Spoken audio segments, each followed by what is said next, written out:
It's Tuesday, October 15th, 2024, 10 p.m. Central Standard Time. You're watching Co-op for Two, broadcasting live from Champaign, Illinois.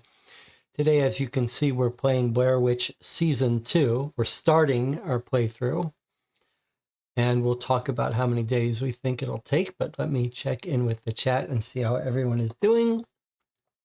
YouTube says 22 concurrent viewers. That's a little higher than normal.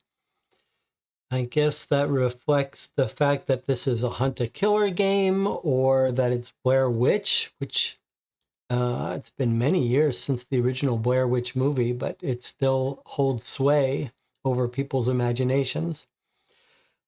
So we've got a couple new people in the channel. Brett Spielbog from Germany says he's playing Kingdom Legacy, which I'm very interested in playing. I don't think it's out yet, so you must have a demo copy, or maybe German version is out. It's a small deck legacy card game, solo, I believe, and it looks quite appealing, actually. I'm very curious to get it and check it out. Brett says it's awesome. Brett was asking about my plugin with the cubes, which is the only real plugin that is hard to get set up. And I haven't made the latest version available yet. It's sort of, it's the plugin I wrote first for OBS, and it's the most complicated and the most complicated to configure. So, and then Cryptic Claire is here. Now, I want to say something about Claire posted on, I do have a Facebook account that I use for this channel. Basically, I just post, we're playing this game, and sometimes I'll post a follow-up little quick review of it afterwards. And Claire posted on the Facebook. I get little notifications if someone ever comments on any of my posts, which is rare. But Claire posted something like, I'm going to try to watch Blair Witch Season 2, but it's hard because it's 4 a.m. in England. And Dawn Asher, a regular viewer, says, you could sleep in for about 20 minutes. Jesse has his little spiel before he gets started. You could skip that. So you could be 20 minutes late safely, and you won't miss anything. So that was funny. And Trevor says, I recently found this channel. Regular check-ins from now on. Stacy says Kingdom Legacy is out. Okay, I'll have to check that out. And then we've got our normal viewers today. Okay, so let's talk about this season, season 2 of Blair Witch. You might not know that Hunt-a-Killer, which got famous for these subscription, one of the early and certainly the most popular companies doing these subscription services every month, you get a new box until you get the full season. They cut their teeth on these big, long series, and they've stopped doing it. They've announced that they're moving away from this subscription monthly service system to standalone boxes. And in fact, I think they're not printing any more of these Blair Witch Season 1 and 2, and a whole bunch of their other cases that are full seasons, and they have sales occasionally, but I believe that they're either done with the old stock and won't be reprinting it, or maybe they'll find a way to repackage it. And now they're doing small standalone boxes. Now, I have a very mixed view about Hunt-a-Killer, tending towards the negative.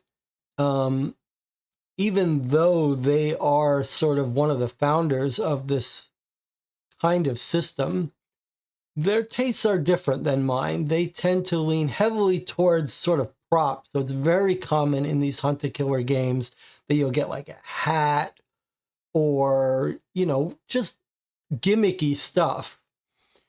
And the money goes there, but also Hunt-a-Killer has leaned heavily on busy work cipher stuff, which this channel doesn't enjoy. Lots of people don't enjoy. And I'm not opposed to a good cipher, but I've played a bunch of Hunt-a-Killer games now, which have like Here's the cipher. It's easy for you to figure out what to do, but it's going to take you 30 minutes to decipher it, to actually run through it.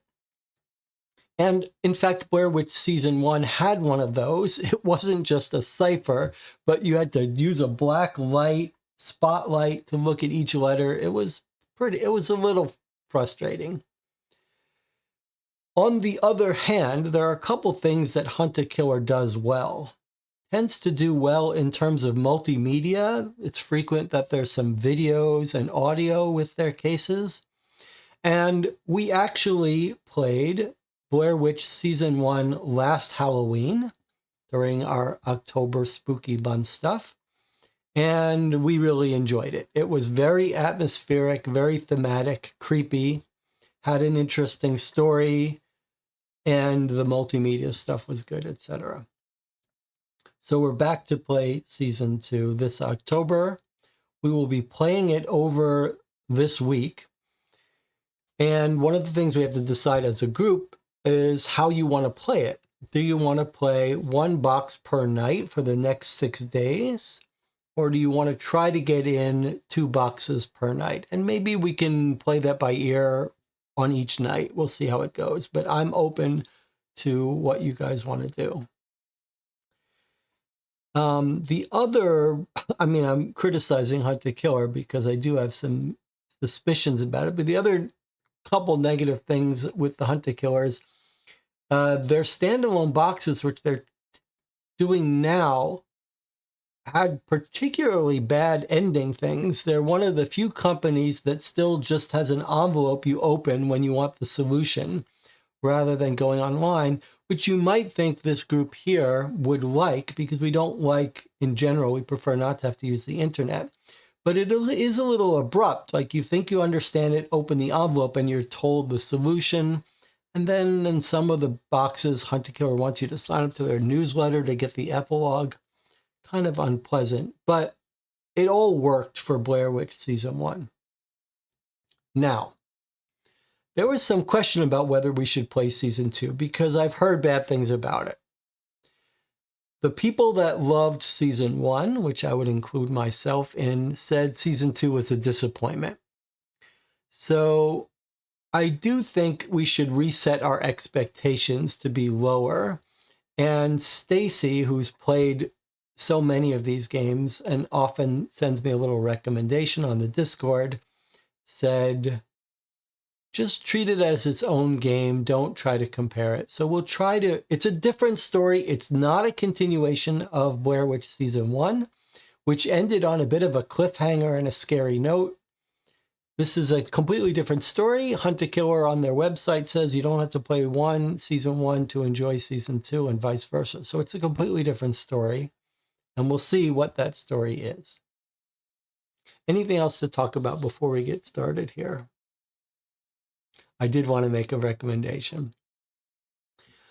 DJ on the Discord for this channel posted about a TV show, which is apparently quite old, like a decade old, a British parody satire show called Garth Marenghi's Dark Place. And it's not a faux documentary, but it has a little bit of vibes of the original Office. But I've now watched the 6 episodes that are on YouTube, and I really enjoy it. It's sort of a satire of B-movies TV show, horror TV show. But it's really well done. And I mean, it's a different kind of humor, but I do recommend you go on YouTube and check it out. It's hard to describe. You'll just have to check it out. Garth Marenghi's Dark Place. A faux horror TV show that's pretending it's from the past. You'll have to check it out. All right. Last check-in with the chat. Theo says, imagine a theater that just played the mystery game streams 24/7. I've been saying for a while, I think they should take all the movie theaters and make them more general purpose watching theaters. And they should stream Netflix shows and old movies. They should just run them 24 hours. This is my solution to how to save the movie theaters. Don't just show new movies. Show everything and let people just come in and watch their Netflix streams in the movie theater. Okay. Let us get out the first box. Kit Catherine says, currently playing Who Killed Robert Prentice based on this group's recommendation. Love a good immersive story. Well, we did like Who Killed Robert Prentice, though it wasn't our favorite box. And we still have one more of the old 1930s crime files to play through. That's the file on Claudia Cragg. Someone was recently posting on our streams about it. We will have to schedule that at some point. All right. Blair Witch Season 2, Box 1.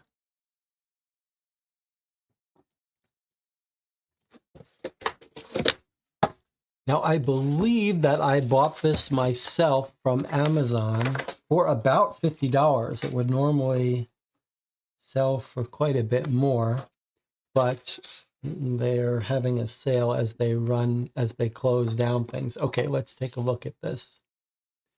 To complete this episode, examine all documents and items for clues. Check the Superneutral website for additional evidence. Decipher all coded messages. Help Ed complete his objective. When you know the solution, we go to this website, log in. Okay. So we are using a website for hints and solutions.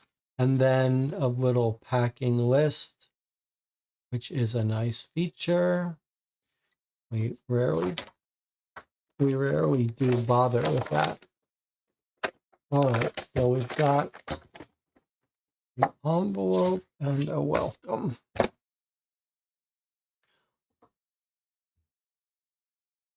Hunting unlike any game you've played before. I'm not sure that's true on this channel. Okay, dedicated space, take notes, it's not a race. Okay, fair enough.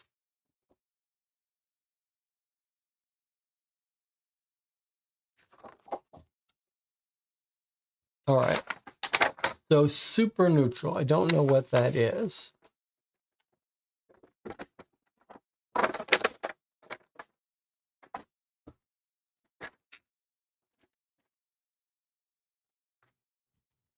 Okay, looks like we've got a little introduction.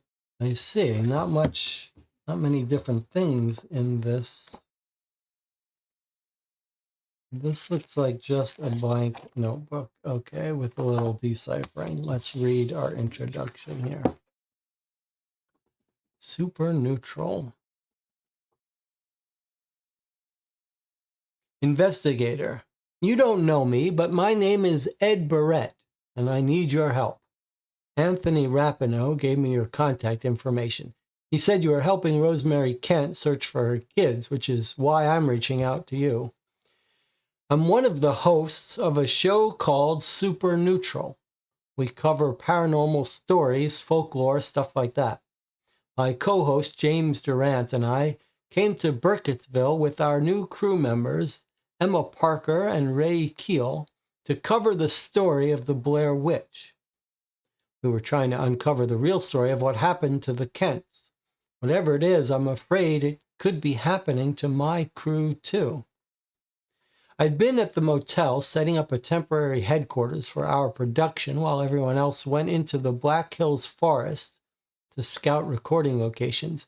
It was late by the time we got into town, and I told them to just wait until tomorrow. James swore it would just be a quick trip to get the lay of the land, but they haven't come back.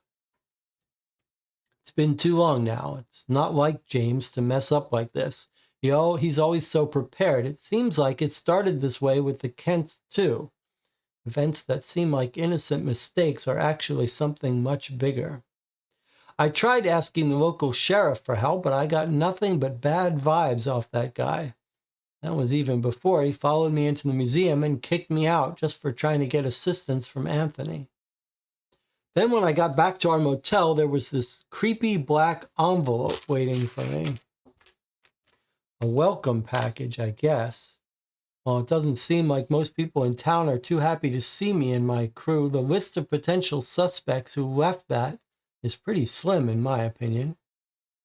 James and I have been managing to communicate through walkies and phones, and I spent hours yesterday trying everything I could think of to help navigate them all out of the woods. The landmarks they described to me as they hiked didn't match what I was seeing on any map. Some locals helped give me advice on the layout, but I still can't figure out where they are. James insists the team just got turned around somehow, but I know what's really going on. And if you were involved with what happened to Rosemary, I think you do too.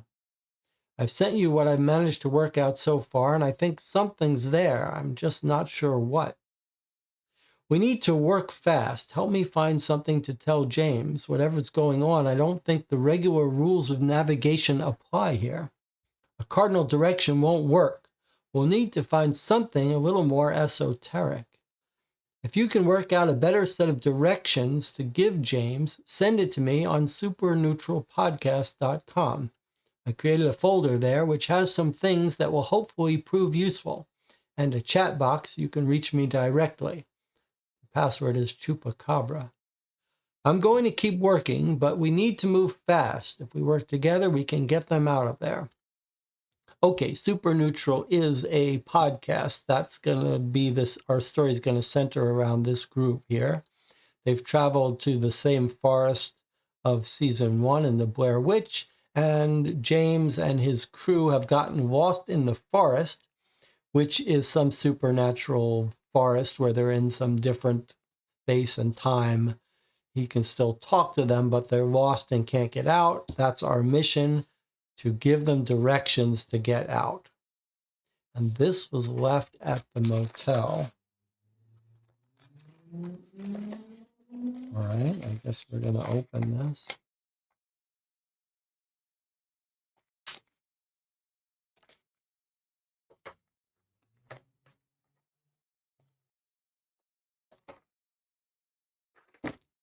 Whoa.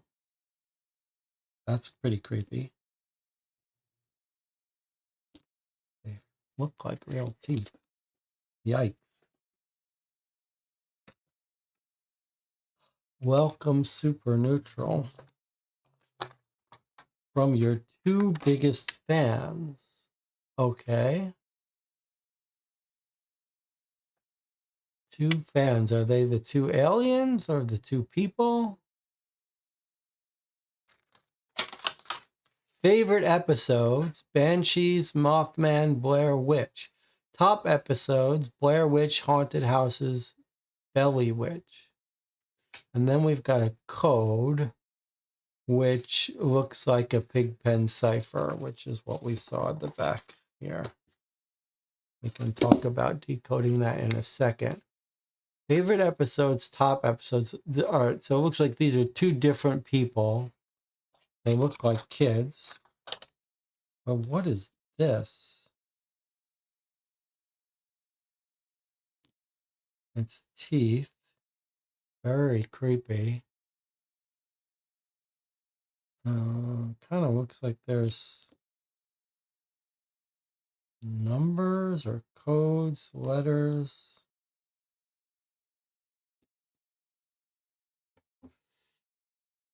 Almost like we could spell something out here.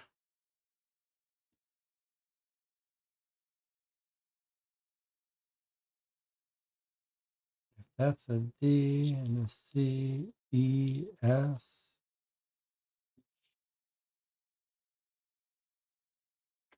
Can't quite tell what letter that would be, though. Oh, I see. There's different things on different sides. Okay.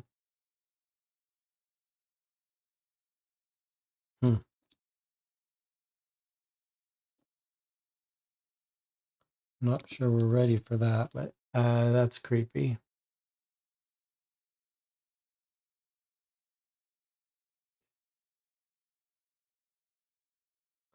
That one actually doesn't look like it could be a letter.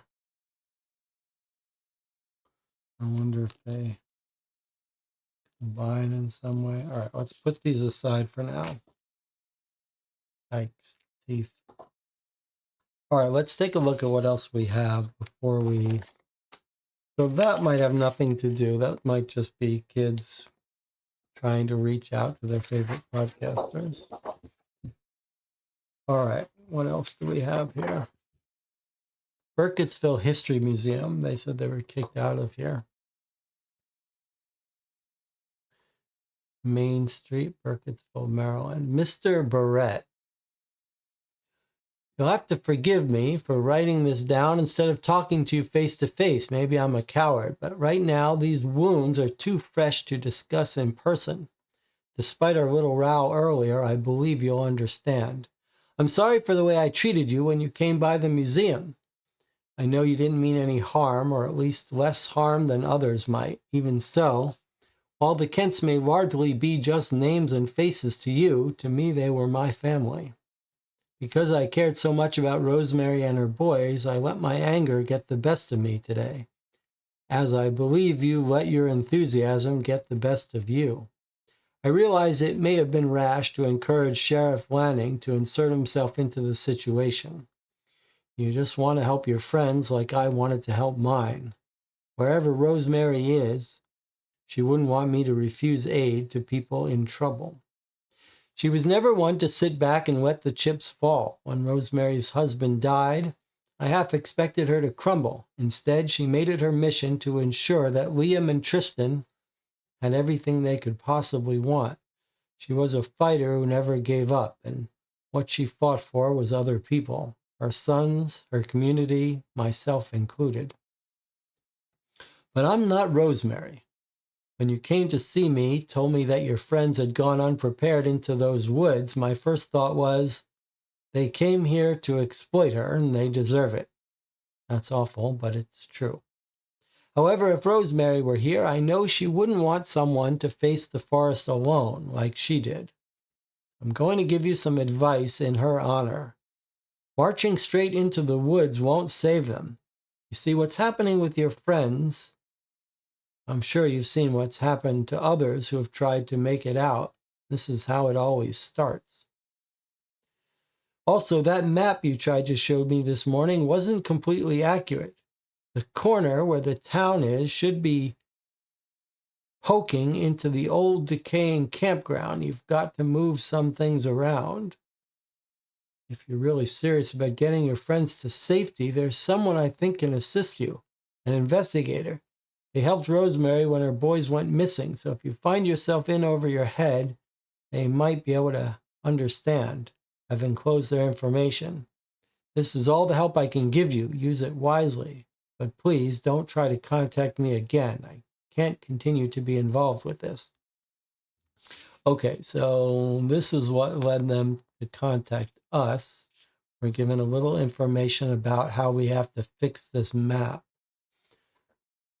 And Rosemary and her two boys, I wonder, are those the two boys that are sending us this from the forest? Or are these two other boys? Let's not forget to decode that. Maybe I'll keep that up front so we won't. All right. This looks like... All right, let me have a map in a second. Let's take a look at this. Super Neutral, work with us. Paranormal podcasters are seeking highly motivated self-starters for a local production. Tasks include scouting, recording, sound editing, interviewing, social media, production assistance. Do you not handle one or more of the above? Do you have a love for show and all things supernatural? If so, then join us.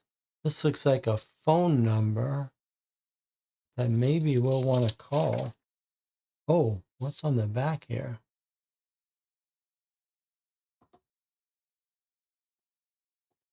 Do this with me. This why you're the one late to class for once?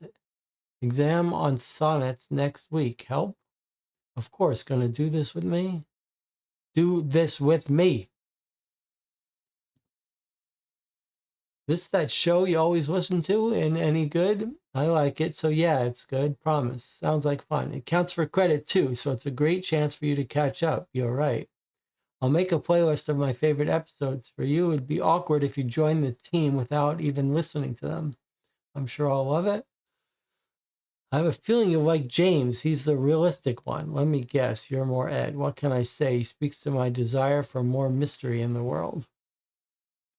Swing by later and we can call them together. Okay. All right. So this is two kids talking. And does it look like this is their handwriting? Kind of. At least it looks like they're pens. One with a big, thick, dark pen and one with a thinner pen.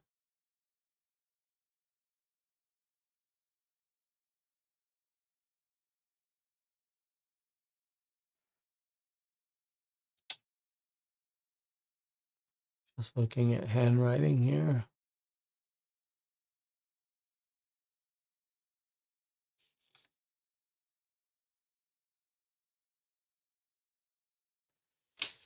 Okay. And then we've got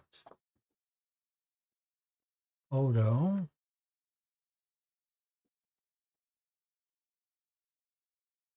Tried to recreate the Kent's house pic I found online. There's something there. Hmm.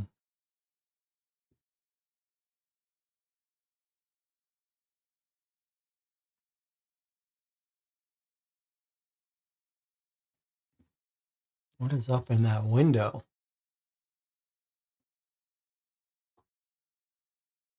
Yeah. Looks like some kid in the window.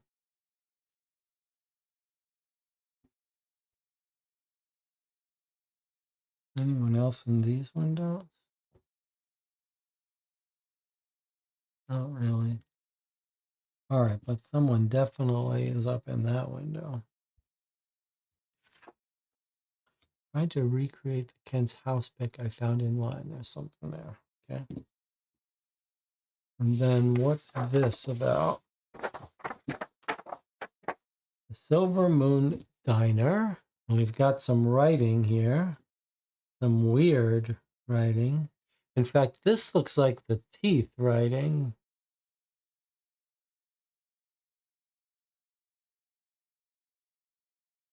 Like, I remember we saw something like that.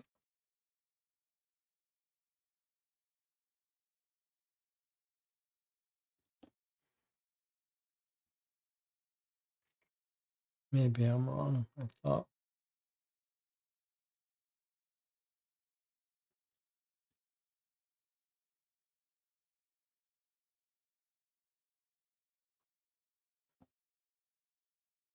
Listening, watching.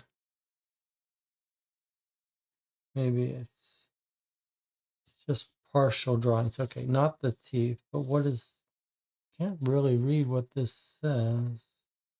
But watching, listening, something WOPO2.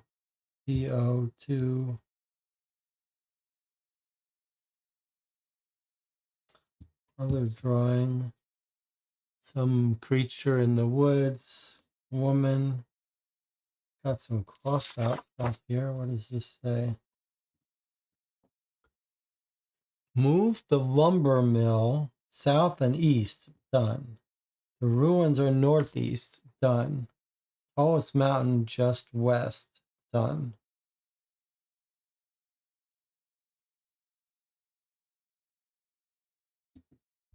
What does this say? Is it upside down? Always. Yes, it is upside down and it says always. Right? Always. Always. Hmm.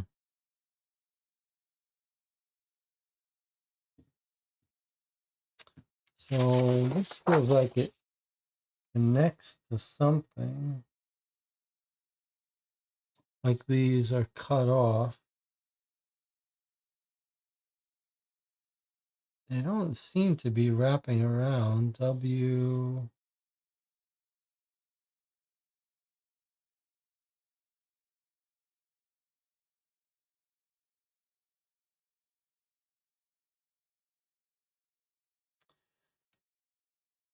All right. And then on the other side looks like the map of the town that, I mean, that's creepy.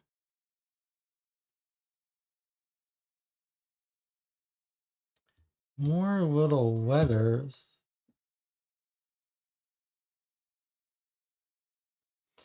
So we were told, we see two instructions about, two sets of instructions, it seems, about that map. The first one is from the museum director. He says, map is somewhat wrong. The corner where the town is should be poking into the old decaying campground. So is this the campground and is this the town?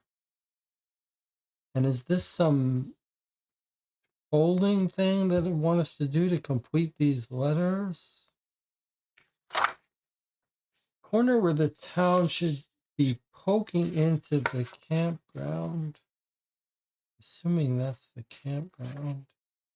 And that's the town. But maybe that's not the town. But where is the town? Here's the town. Town should be poking into the campground. Look. That looks right, doesn't it? That looks like it's continuing that. And that's continuing that. Okay, so that's what they want us to do here. But do they want us to do it all with all of it? Maybe just this corner. Not sure how that helps us though, but that sure seems like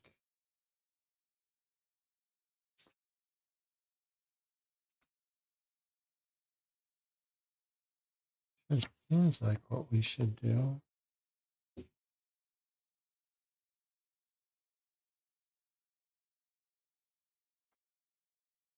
Okay, well, there's the town, there's the campground, so surely that's the right thing to do. All right, but then there's more weird instructions here that seem to be move the lumber mill south and east, and the ruins are northeast, tallest mountain just west. Tallest mountain just west. Oh, those are crazy eyes. That's really scary. Tallest mountain just west. Lumber mill south and east. Lumber mill south and east. I don't see any lumber mill on this map.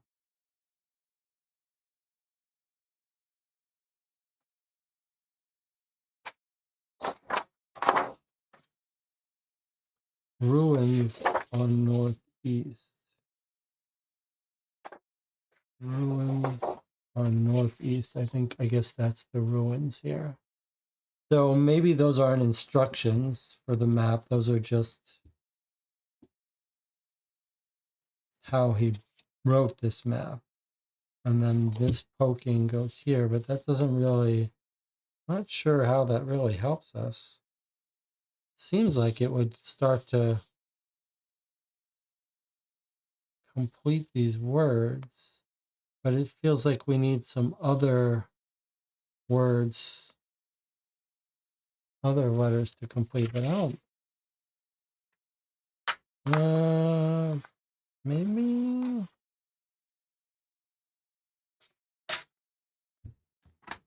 do any of these look like they should fold in?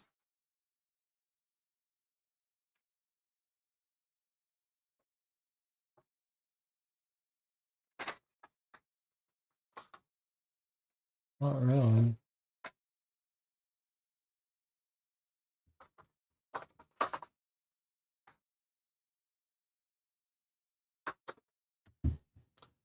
All right, well, let's not worry about that for now.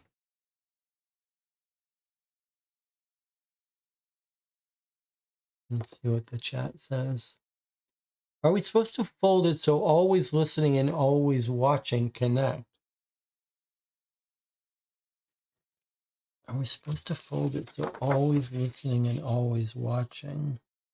Oh, that's a good idea. Always listening, always watching upside down. That's a very good idea. It does make sense, but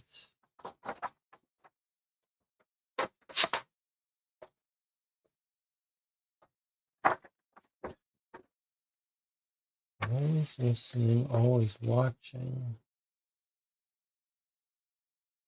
doesn't really connect anything now. I like your thinking, though. I mean, it does certainly look like that these are connected. Always listening, always watching, but then this doesn't connect.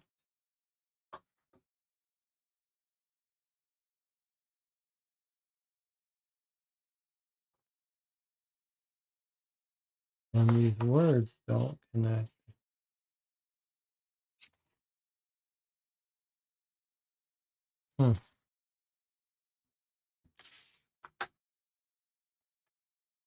How strange.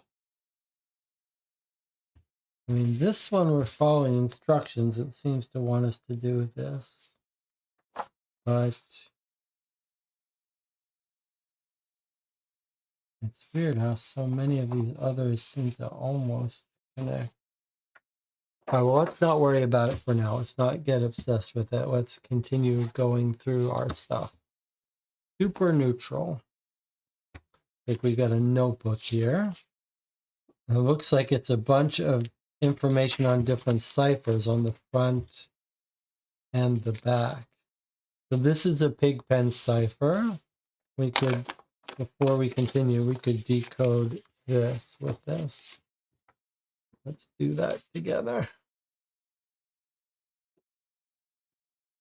So the way Pigpen cipher works is each of these symbols here gives you a unique letter.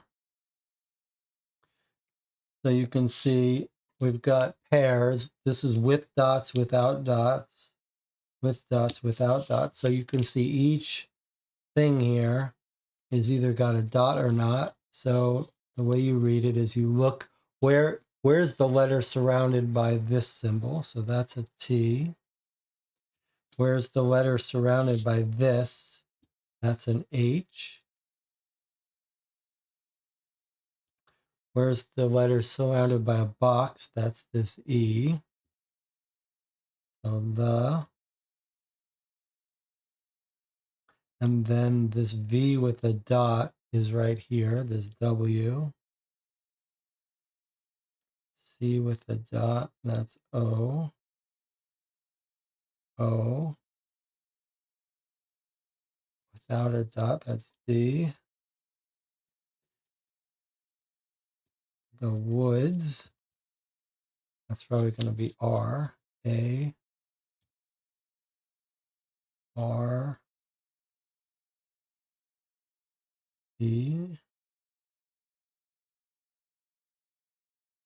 The woods are, and then here we have a different handwriting. F. O.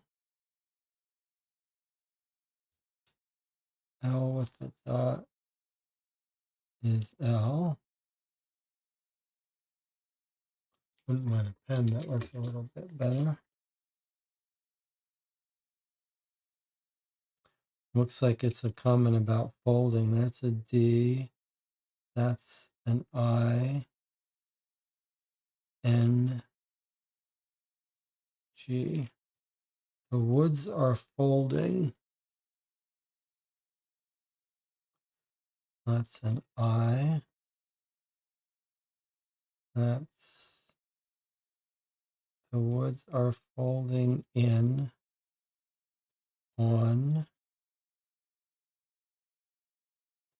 Then we have B. That's our H.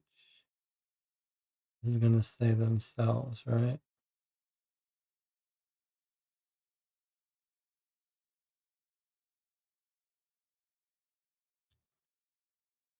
THEMSELVES.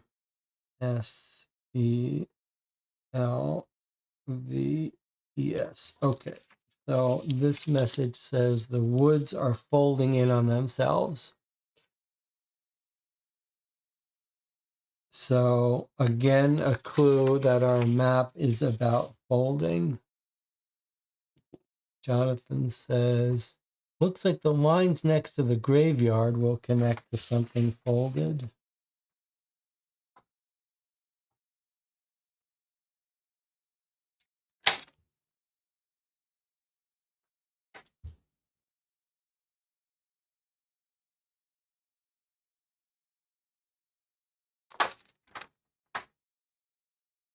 It looks like we could have some folded letters hidden here.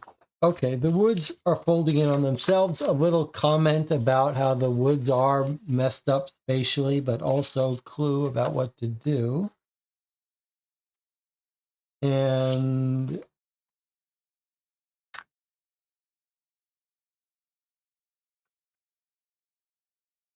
Banshees, Mothman, Blair Witch, Haunted House, Belly Witch.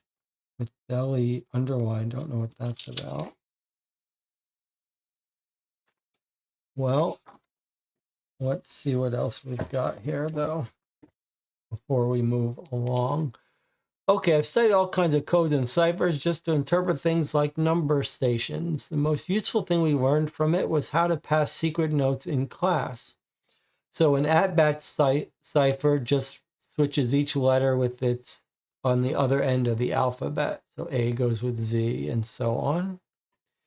Substitution cipher, just generic, each letter maps to some other letter, but without other constraint. And here's Morse code.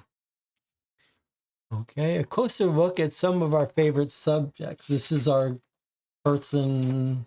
I guess this is you could order this from the podcast. And look, there's the two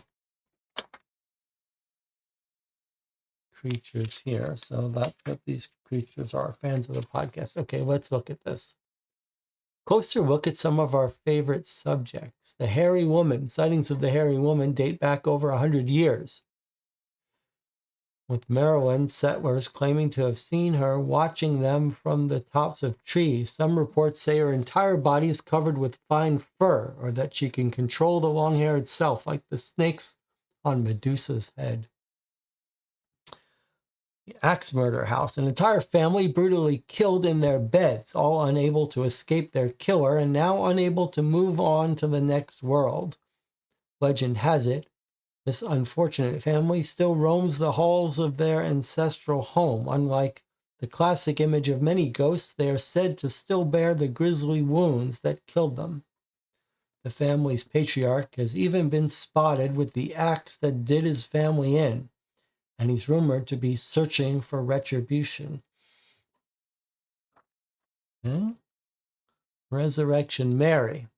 Travelers driving down a particular Chicago road at night often find themselves beckoned to pick up a hitchhiker, a young woman seemingly in need of help. As beautiful as she is somber, this mysterious figure always vanishes from the car before reaching her final destination, in some tales leaving something of hers behind. Devil's Tree. Rumor has it that a long time ago in New Jersey, a former farmer killed his family, hanged himself from a tree on his property. Today, that tree still stands. It is said snow melts around it. Satanic symbols appear carved into its bark, and anyone foolish enough to attempt to chop it down will suddenly find themselves suffering a most unfortunate fate. The Lizard Man. In the 1980s, a teenager in South Carolina narrowly survived an encounter with a 7-foot-tall, slimy, green, red-eyed creature. Sporadic sightings of the mysterious Lizard Man continue to this day, but they once hit such a zenith that a $1 million bounty was placed on its head, drawing hunters from all around the area. Knitting Betty. Once an unlikely spy for America during the Revolutionary War, poor Betty was captured and beheaded. Her spirit still haunts the woods in Somerset County, New Jersey, eternally knitting. Some say Betty is more than happy to add your flesh to her tapestry if you're foolhardy enough to run afoul of her. And that's creepy. Any message in here? Doesn't look like it. The donkey lady. Those look like our teeth. After a Texas man's son accused a woman's donkey of biting him, the man led a mob to the woman's house, setting fire to the building. Perhaps the fire distorted the woman's appearance, or perhaps her soul merged with that of her beloved pet. But to this day, stories of a woman with the head of a donkey are whispered. She's said to have gone mad, wandering the countryside and looking for people to bite. The squonk. The saddest of all cryptids, the squonk is local to Pennsylvania, struggling to hunt and even walk due to its loose, ill-fitting skin. Squonk evades capture by dissolving into a puddle of tears. Who doesn't feel like a squonk sometimes? All right, that's creepy. A whole bunch of cryptids, probably just an empty book for us to make notes in while we play. Tempting to take a black light to it, but unless we're given some reason to think that. Okay, this doesn't look all that relevant for us. So it seems like our big mission is to figure out how to make sense of this map, though we also have these teeth. Do the teeth go somewhere on the map?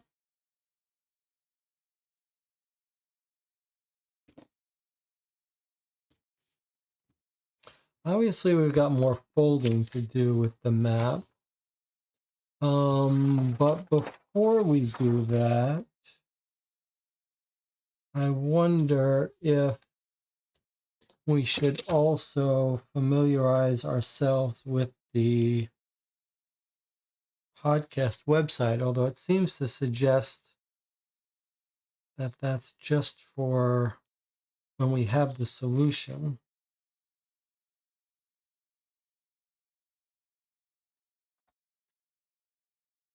You need to find something a little more esoteric. If you can work out a better set of directions, send it to me. All right, well, we might want to go to the website before we mess around with this too much in case it gives us more clues. Maybe the fact that this combine is just a clue about to get us into the process of folding.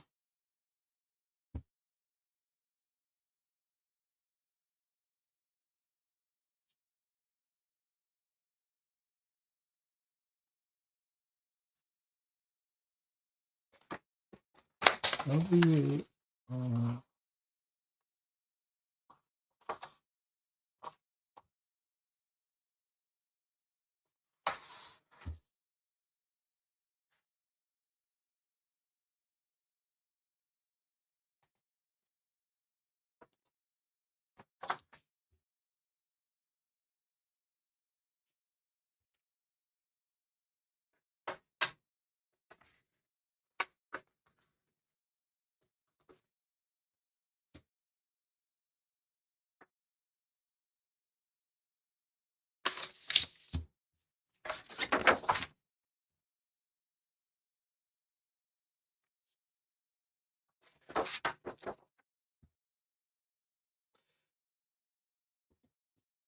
it looked like the hooked line lined up with the next line next to the piece of pie. So I'm sorry if that doesn't make sense. We were saying we should check the website. Okay, it doesn't. Hooked line lined up with the line next to the piece of pie.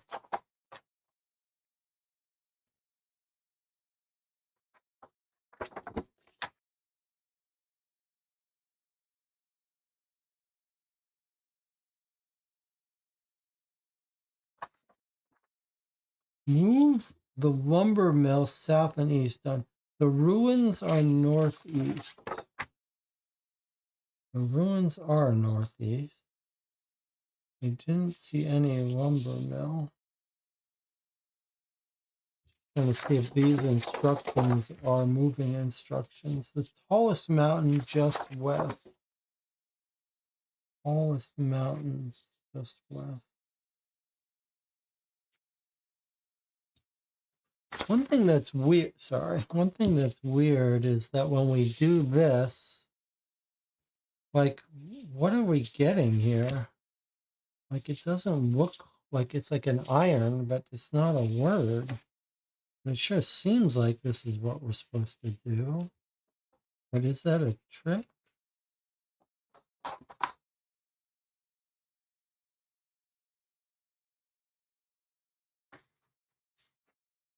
It seems like that's the whole.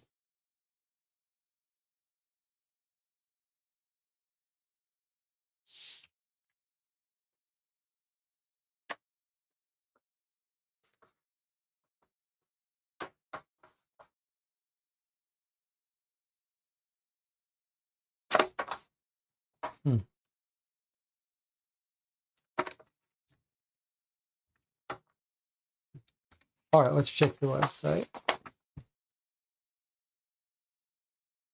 Let's see if we can get everything set up for the website. Okay, let me get my keyboard.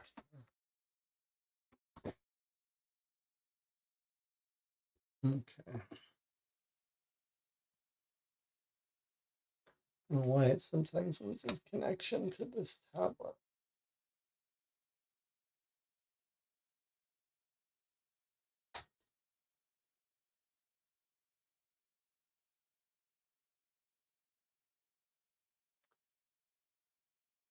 Okay. What have I done wrong? Super Neutral Podcast. Okay, fine.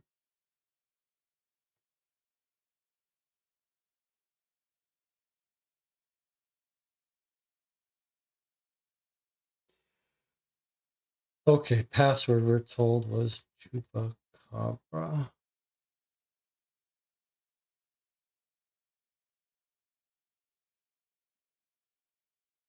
Or not.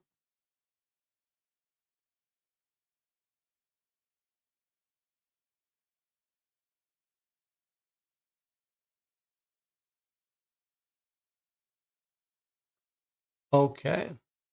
Sure, you can save the password. Here we go. Super Neutral. And there's the house. In this picture, nothing in the window.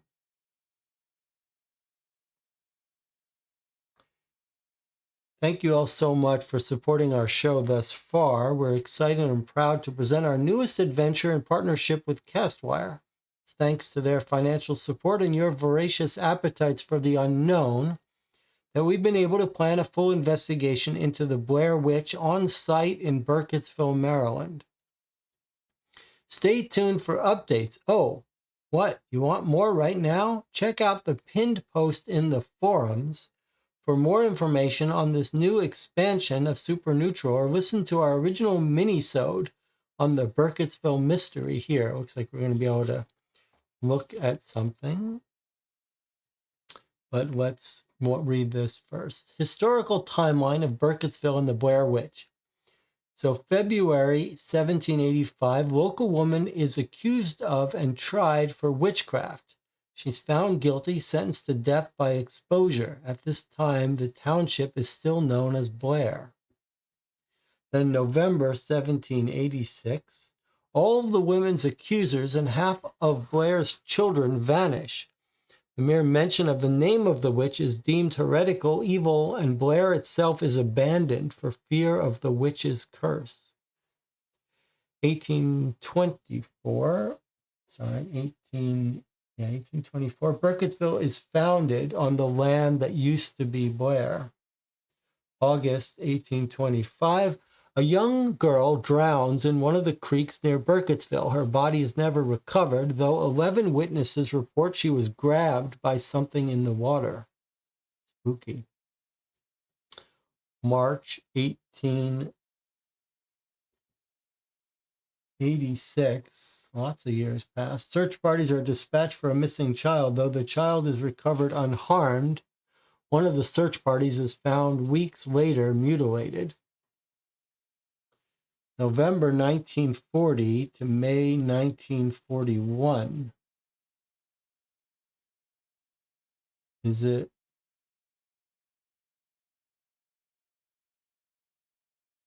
I'm trying to see, is this a gap of a certain number of years?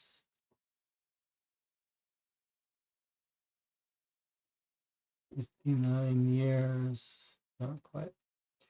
Okay, several children mysteriously abducted in the 1940s. 1941, a local man turns himself in, confessing to the abduction and murders of all 7 children. Evidence related to all cases is found at his home in the woods. October 1994, this is the movie, The Blair Witch. 3 student filmmakers go missing while reportedly hiking through the woods. 1996, 9-year-old Peter Shannon goes missing, as do members of the team sent to search for him. Rumors of unknown persons living in the woods and stealing children spread through the town. Fall 1999, a group of young adults are reported missing after venturing to Burkittsville for unknown reasons. Summer of 2014, investigation ongoing. Most recently, members of the Kent family, Liam, Tristan, and Rosemary, all disappear. Investigation ongoing. All right. So that's our website. We can find the message boards and a note for the investigator. Let's see, what is this for, investigator? Click on this, see what we get. Okay, that's the folder that we're told they uploaded some information. I created a folder there which has some things that will help your investigation. Okay, so that folder is for us. We have audio, interview audio, map of Black Hills Forest, blog post from Recon Team, text between Em and Ray. Okay, so we have some multimedia to check out, but let's close that for now. Go back. What else do we have here? About us. Oh, here are the people. Here at Supernatural, we're dedicated to getting the truth of all the strangest figures and events out there, whether they're tales of UFOs or the Chupacabra, Bigfoot, or the Bridgewater Triangle. They're all stories that push our understanding of the unknown, of what is and isn't possible. Stories that have grown popular, or in some cases flat out unstoppable over the years. So where did they come from? How did they grow? And which of them are true? Okay, here are the 2 people. Ed Barrett. He's the person who wrote to us. The word theory really means it's just the best explanation we have for some observable phenomena. In school, we were taught to never presume we're right about anything. We're meant to always search for the truth, for the best explanation. And the best explanation about this world right now is that there's just no way it's as simple as it seems at first glance. Okay, so Ed is the one in the hotel writing to us. He's safe. James is the one lost in the woods, James Durant. I've always acknowledged that these stories exist for a reason. The reason just so happens to be a simpler one. People's willingness to conflate the unknown and the supernatural. The idea that a creak in the floorboards is more likely to be a spirit of some kind rather than the result of a settling house. While it's fun to imagine monsters and ghouls around every corner, the reality is that it's much simpler to trust in the proof. In short, Occam's razor. All right, so we're told that these 2 hosts of the podcast, Ed is the one who believes in supernatural, and James is the skeptic. Okay. Past investigations. This is what we looked at before? No. This is a different page. Okay, so they investigated Bigfoot, the Jersey Devil, the Goat Man, the Black Shuck, the sewer alligators, the vile vortices. Can you click on these for more information? Let's see. Yes. Okay, I see. So each of them had some information. So past investigations, let's see. So they investigated Bigfoot. Let's just take a look at that. Everybody knows this fella. From Tibet to America, practically every culture has a story of one giant ape man or another. And while there are plenty of admitted hoaxes out there, there's also a ton of evidence to suggest he is, or at least was, a reality. Okay, so Ed says probability it's real, 80%. James, 80%. Okay, they agreed on this. Editor's note, I'm only conceding this number because of actual evidence of Gigantopithecus. So yeah, maybe it was real at one time, but probably not now, says James the skeptic. All right. So, and then I guess for each of these, don't need to know them all now, but let's look at the Jersey Devil. Birth abnormality or spawn of the devil. Either way, something strange has been happening in New Jersey's Pine Barrens. Reports of Mother Reed's infamous 13th child date all the way back to before the big sighting boom in 1909. There's even a story of Stephen Decatur Jr. firing a cannonball at it to no effect. Although there's plenty of evidence that proves the Weeds family actually existed, what happened to the devil of Weeds is a little foggier. Okay, so Ed says 70% chance, James says 30% chance. Okay, so we're not going to read all of those, but we've also got message boards. Okay, so a whole bunch of posts by various people. We'll want to read these eventually, but I think we need a break before we do that.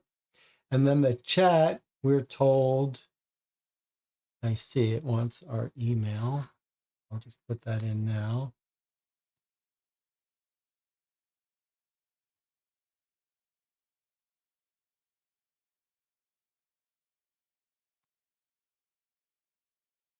Okay, so I guess this is where we're going to send to Ed what we think instructions he should give to James to get out of the forest. That was the chat, right? Okay, fine. All right, but we're not ready for that. So we do have the message boards where there's more information, and then the folder for the investigator, which has more information for us. Isara says, I think I figured out the teeth. Okay, well, we'll have to see if we want help on that yet, eventually, but not quite yet. But let's take our first break. I'll see you in 8 minutes.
We are back. You're watching Co-op for Two. We are playing through Blair Witch Season 2 from Hunt a Killer.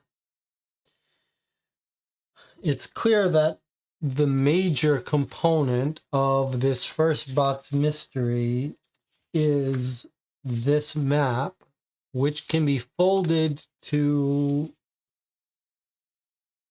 get some sort of message. We've got a partial messages here that look like they go together. And we've got one instruction that tells us to fold the town. The town should be near the campsite. So this seems to connect, but doesn't seem to help us decipher what it says.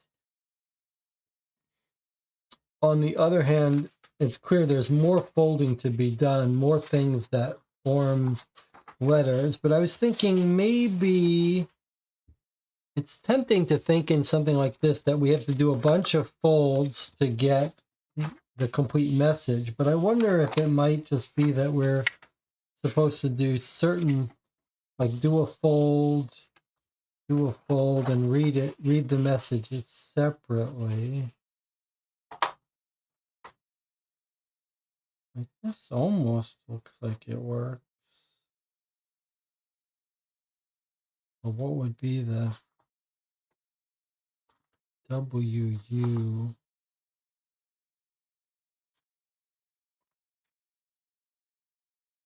It's hard to see.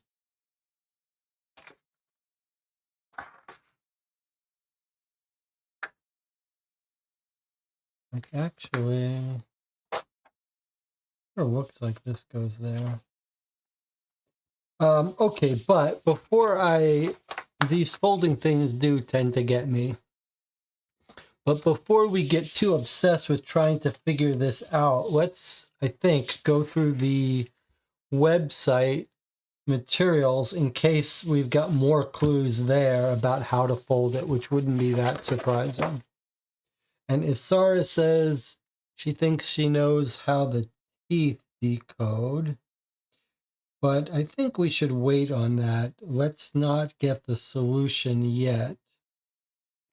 They either spell out a message or they go physically together. Some of these almost look like they physically go together. But let's carve the chicken at its joints. Let's do the things that we can do obviously right now before we get sucked into other stuff. So we've got resources on the website, and then we've got the forum on the website. But let's take a look at these first since I'm set up here with my audio. Let's see if we've got some multimedia here. Before Burkittsville audio. Let's see what this gives us. Can you hear this? You can, but I can't. Let's see if I can get myself to hear it.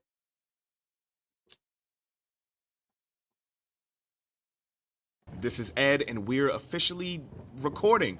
Behind the scenes test one, I guess. If this is going to be behind the scenes, let's see how the new crew can run the show. Either of you want to take this? Emma? Ray? Go for it, Ray. What do I think you could do a better job.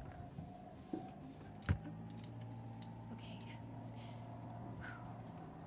Hello, Super Neutral listeners. This is Emma Parker in the van to Burkittsville, Maryland, the home of the Blair Witch. Behind the wheel is James Durant. Sitting shotgun, we have Ed Barrett. And behind Ed, right beside me, is my fellow super neutral newbie, Ray Keel. We've been in the van for just a couple hours, but I think we're probably all eager to get out and stretch our legs. Yeah. Everyone, Emma and Ray are our first hires since Castwire, our new producing partner, hooked us up with a budget for this little Blair Witch experience. The super neutral universe is expanding. Ed, maybe we can... Oh my god, look! We're almost there. There's the spire of the old church. Blair Witch, here we come. Alleged witch. Alleged witch, yes. I knew we hired the right kids for the job. Honestly, alleged might even be more dangerous. Historically, demonic influence has been a convenient excuse to get out of anything, even murder. Damn. See, Ed? Believers are more dangerous than any monster. Give her a prize. Actually, I can. Let's see. Oh. I've got a super neutral magnet. Here. It's all yours. Ray, I owe you something. Ed, this is awesome. Thanks, boss. Don't spend it all in one place. Magnet went to Emma. So, why don't we take a poll? I'll start with you, James. Is the Blair Witch real? Boy, oh boy. I sure hope she doesn't get us. No, of course she's not real. Ray? I'm not sold. Like, people get riled up about urban legends and stuff. Like, real or not, more people just think they're fun. You don't have to ask Ed his opinion.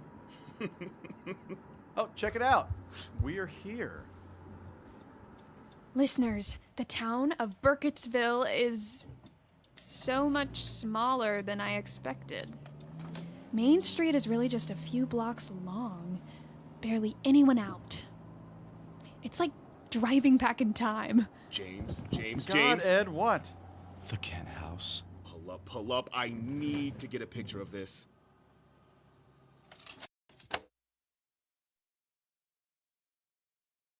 Okay, and that's the picture they took, I guess.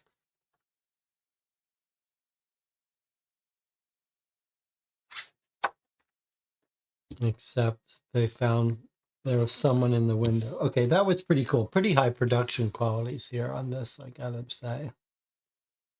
All right, what have we got next? I don't know why it closed that out. All right, that was the audio. How about interview audio? All right, let's go. Hold on a second. What's the matter? Nothing. The recorder's just... It's been weird all day. All right, let's get started. Emma and Ray are getting their rooms. I'm going to check in, then I want to go get a couple of quick shots before the sun goes down. Oh, you finally wise up and decide not to go in at night? Woods don't need a witch to be dangerous at night.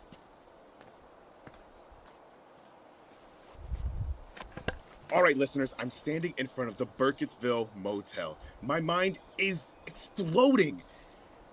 Let's see if I can get anyone to talk to me. They say they're gonna get rid of that old house. That means the owls will disappear too. Excuse me, can I bother you for a minute? Huh? My name is Ed Barrett. I'm one of the hosts of a show called Super Neutral, and we're covering the story of the Blair Witch. No. And they're gone. Well, gotta say, that was like the exact reaction I should have expected. Still, this is one of the coolest things I have ever done. I need to move the owl. Hi, They're watching me. sorry, ma'am. Wait, who are you? My name's Ed. Is there any chance you'd like to talk about the Blair Witch for a minute? You don't want to know anything about the witch. I'm doing a show on her, actually. Again, the name's Ed. Not a handshaker. Cool. Oh, Harriet Gillard. I can tell from your map you must not be from around here. New York, actually. It won't do you much good, young man. What do you mean? Why? The people here know Burkittsville better than some random land surveyor. We see these woods every day. You should get your advice from us instead. So, wait. This map is wrong. Yes, that house is no longer there. And that mountain in the west? There's supposed to be an old graveyard at the base of the mountain. That's the first thing you should change if you're determined. But I'd stay out of the woods. People like you head in there, and the only things to mark their passing are old, wilted tents. Can you say that again, but like way spookier? Well, I'm almost back at the motel, but I think I have time for one more Oh, excuse me, sir. Do you live here in Burkittsville? Yeah, I do. Can I help you? I hope so. My name is Ed Barrett. I'm with a show called Super Neutral. Oh. Yeah, I've heard of you.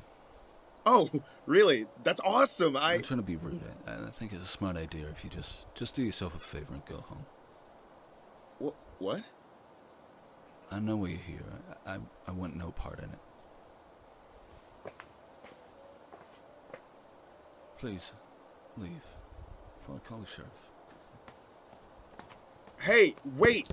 No, Dude, here's your key. Come grab your bags.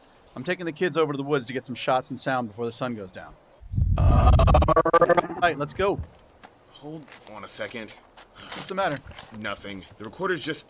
It's been weird all day. All right, let's get started. Okay. So, first of all, a bunch of creepy stuff in there, some creepy audio at the end. But clearly some instructions about map folding in this interview.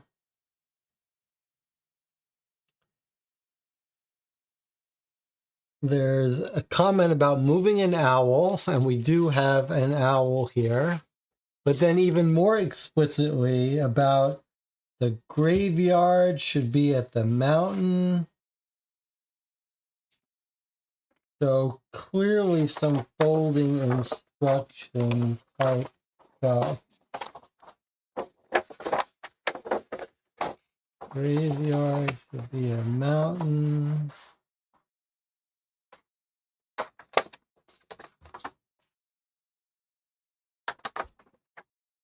All right, well, let's not, I promise you I am not going to get frustrated by this. But, and then that was the comment about the first thing you should do. The first thing is to move the graveyard to the mountain, something like that. We'll probably have to listen to this again, but let's not get obsessed with, let's keep going until we see if there's more.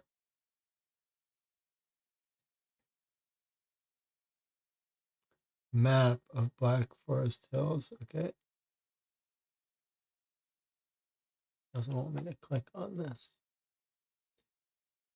Oh, I see. All right. Well, that looks familiar to us from the original Blair Witch.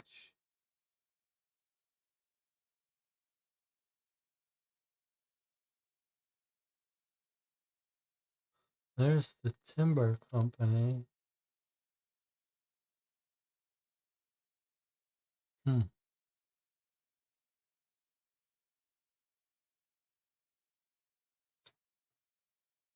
Well, okay, second map.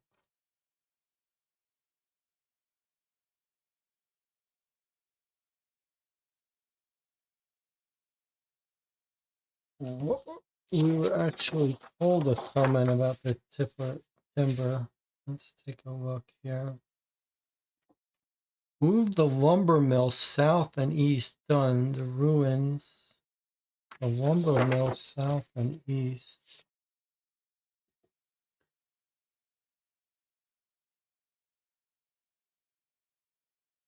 I wonder if we're not.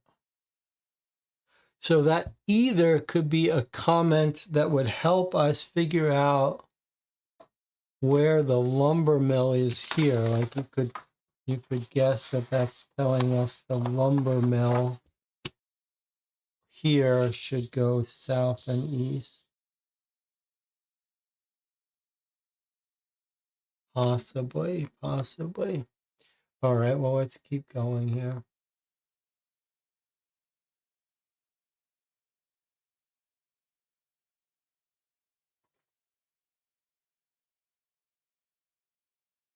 Blog post. Wandering in the Witch's Woods. Oh, I remember this scary video.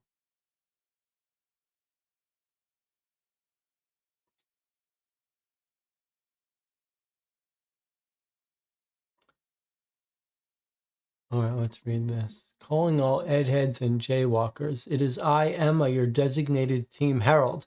I'm here with my buddy Ray, sitting on an old fallen tree in the middle of the forest. That's right, the actual Black Hills Forest. So this is something she posted after they went into the woods. James is pacing nearby, deep in thought, undoubtedly planning what he wants us to record next. And since we're taking a break from walking in circles, I figured it was the best time to give you all an update of what's been happening so far.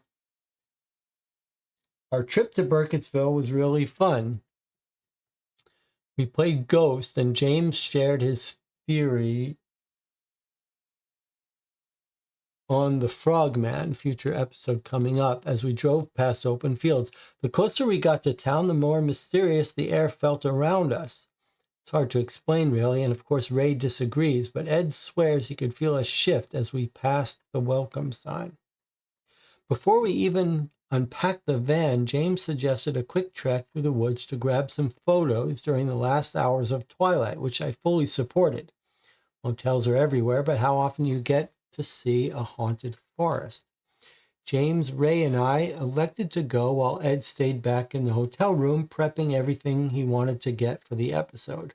Perhaps unsurprisingly to some, it only took a few hours before we got ourselves lost in here. For real. In trying to get back, we thought we were heading south the whole time, but it turns out James must not be as competent with the compass as he thought.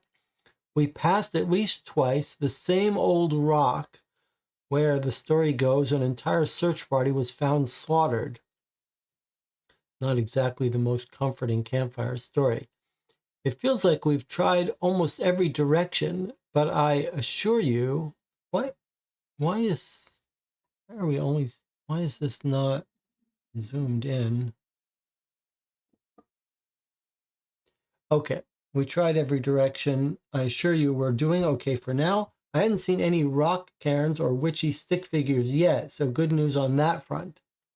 Besides, Ed's still out there talking to us. He's as relentless as usual, and honestly, I bet he's having his own field day in town.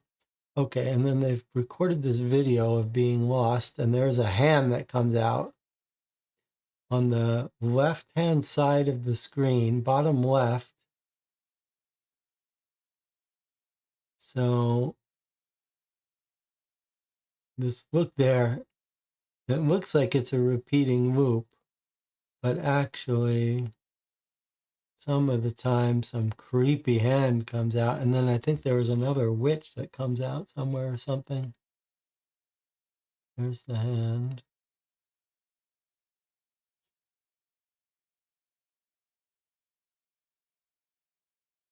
Yeah, there's something else there too.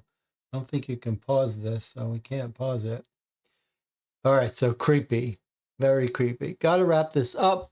Look on James's face tells me he's getting ready to go. Don't worry though, you know Ed and James, always the believer and the skeptic. If anyone can get us out of here, it'll be the two of them. One can only wonder how long it'll take. Wish us luck. Signing off, Emma. P.S. Look forward to more behind-the-scenes material once we're out of here. This place is a gold mine. There's a photo gallery. I don't know. Not sure why we're looking at photos of things.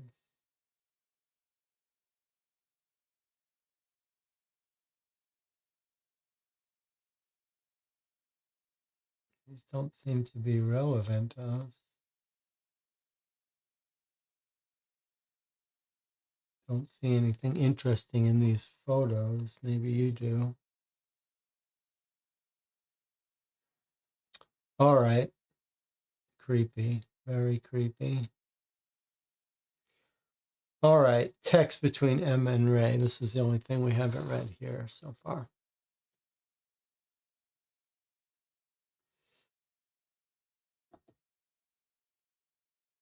I'm headed to the store before I drive over to yours. Want anything? Last call. I've already got my list. Batteries, trail mix, sunblock, duct tape, flare gun, canvas patch for the tent, water bottles, bug spray. Anything else? Anything at all? Ramen. We're leaving campus and you still want ramen? I'll grab my dad's MREs. Okay, see you in a few. Don't forget toilet paper. All right, these are just a message between Emma and Ray, it seems.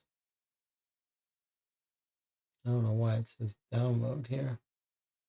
Text between Emma and Ray. All right, it seems like this is just getting us to know them, but we're also got a list of items they've got in case we come across those. All right. So we've been through all of these items. The interview audio seemed to have some clues for us. I'm going to listen to this one more time because I want to write down. I don't know why it doesn't like me clicking on that. I want to hear the details about. All right, let's go. Hold on a second. What's the matter? Nothing. The recorder's just... It's been weird all day. All right, let's get started. Emma and Ray are getting their rooms. I'm going to check in, then I want to go get a couple of quick shots before the sun goes down. Oh, you finally wise up and decide not to go in at night? Woods don't need a witch to be dangerous at night.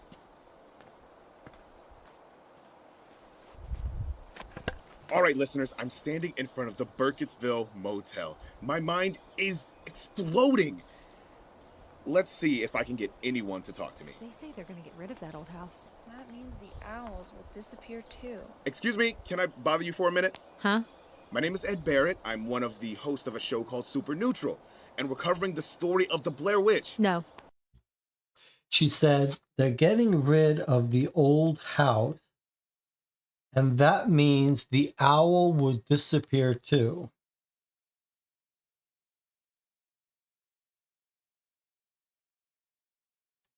So that sounds to me like something about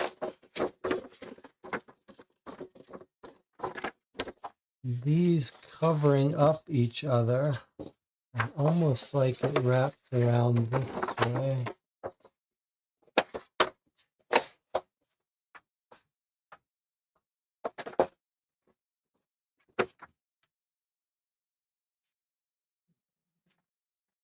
Okay, let's keep going.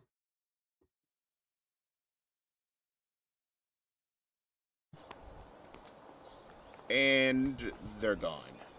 Well, gotta say, that was like the exact reaction I should have expected. Still, this is one of the coolest things I have ever done. I need to move the owl. Hi, They're watching me. sorry, ma'am. Wait, who are you? Then she says, I need to move the owl.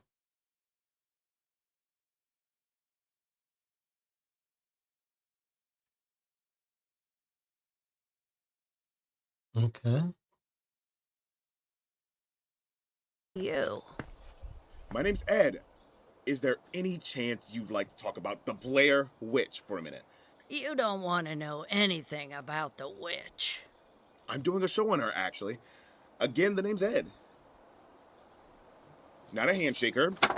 Cool. Oh, Harriet Gillard. I can tell from your map you must not be from around here. New York, actually. It won't do you much good, young man. What do you mean? Why? The people here know Burkittsville better than some random land surveyor. We see these woods every day. You should get your advice from us instead. So, wait. This map is wrong. Yes, that house is no longer there. And that mountain in the west? There's supposed to be an old graveyard at the base. She says the old house is no longer there. Old house is no longer there. Is no longer there. And that mountain in the west? There's supposed to be an old graveyard at the base of the mountain. Okay. And she says the mountain in west, there's supposed to be graveyard at the base. I mean, we've got graveyard and mountain. Graveyard at the base of it.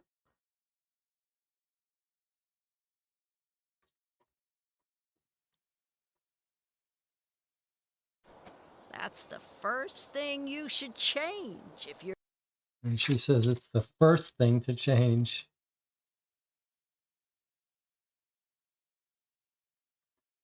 determined.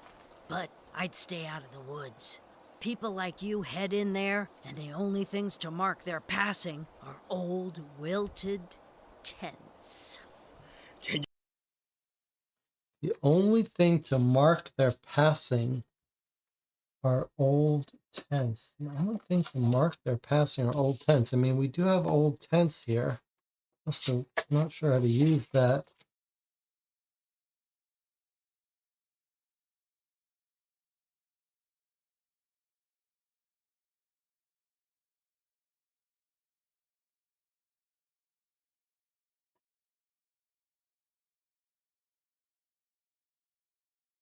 Okay. Can you say that again, but like way spookier?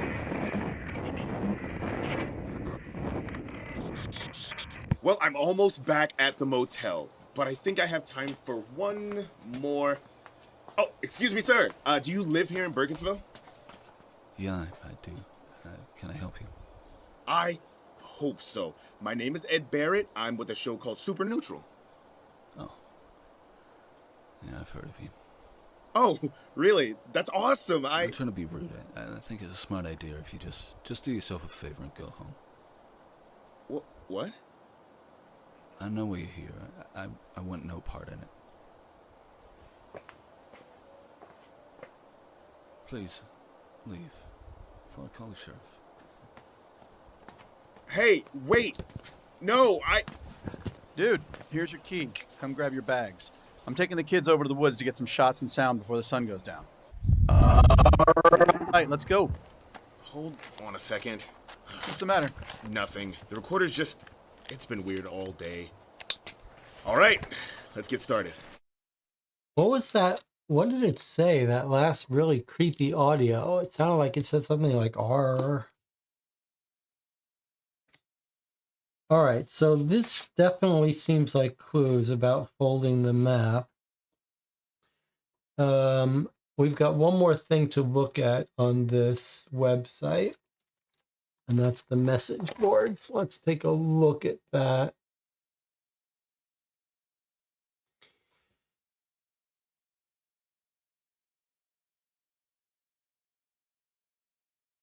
Welcome to the revamped Super Neutral message boards. Welcome everyone to the brand spanking new Super Neutral message boards. James and I have had these cooking for a while and thought what better time to deploy them than with the announcement of our journey to Burkittsville. This is a place for all you fans to talk with one another, exchange theories, and just generally come together as a community. Don't feel limited to just stuff about Burkittsville either, just so long as you remember to stay spooky. Obviously, any hate speech, name calling, generally bad behavior will get you immediately raptured from the website. Blair Witch, real or what? From my BFF Lisa Ghost. Do you think the Blair Witch is real? I know there are historical figures and stuff, and there have been disappearances, but is it any more serious than something like the Bermuda Triangle? Isn't it true people don't really disproportionately disappear there? What if this is kind of like the Bermuda Triangle, but on land? That's already a thing. Bennington and Bridgewater Triangles. I've lived in Burkittsville my whole life. I can tell you the Blair Witch is 100% real. Don't joke. Okay, so Burkitt's villain. Someone claiming to live in the town. Tell me more. No spoilers. I guess we're about to find out. I'm new on the crew. We'll be sending in live updates. Okay, so that's Emma. Paranormal experiences in real life. I know we all like to joke around sometimes, but for real, has anyone aside from Ed and James actually seen a ghost? Ghost, cryptid, monster, whatever it is, let's hear about it. Alice in Wonder 24, I've lived with a ghost. There's one in my grandma's attic. We think it's the ghost of the guy who lived here 2 tenants ago. He's harmless, but he does steal stuff from us sometimes, and we'll find it piled in a corner of the attic. Are you sure it's not a raccoon? Well, there's always the possibility it's an escaped lunatic who likes watching me in my sleep. One of my friends is a realtor and has this house they haven't been able to sell for years. They have to disclose there was a murder on their premises. Someone was killed in the attic and left tied up in the rafters like some kind of crazy marionette. A bunch of people now just ask for showings so they can see the ghost. They say you can see the shadow of the victim silhouetted against the wall whenever lightning strikes. I never caught the guy who did it. Oh, that's creepy.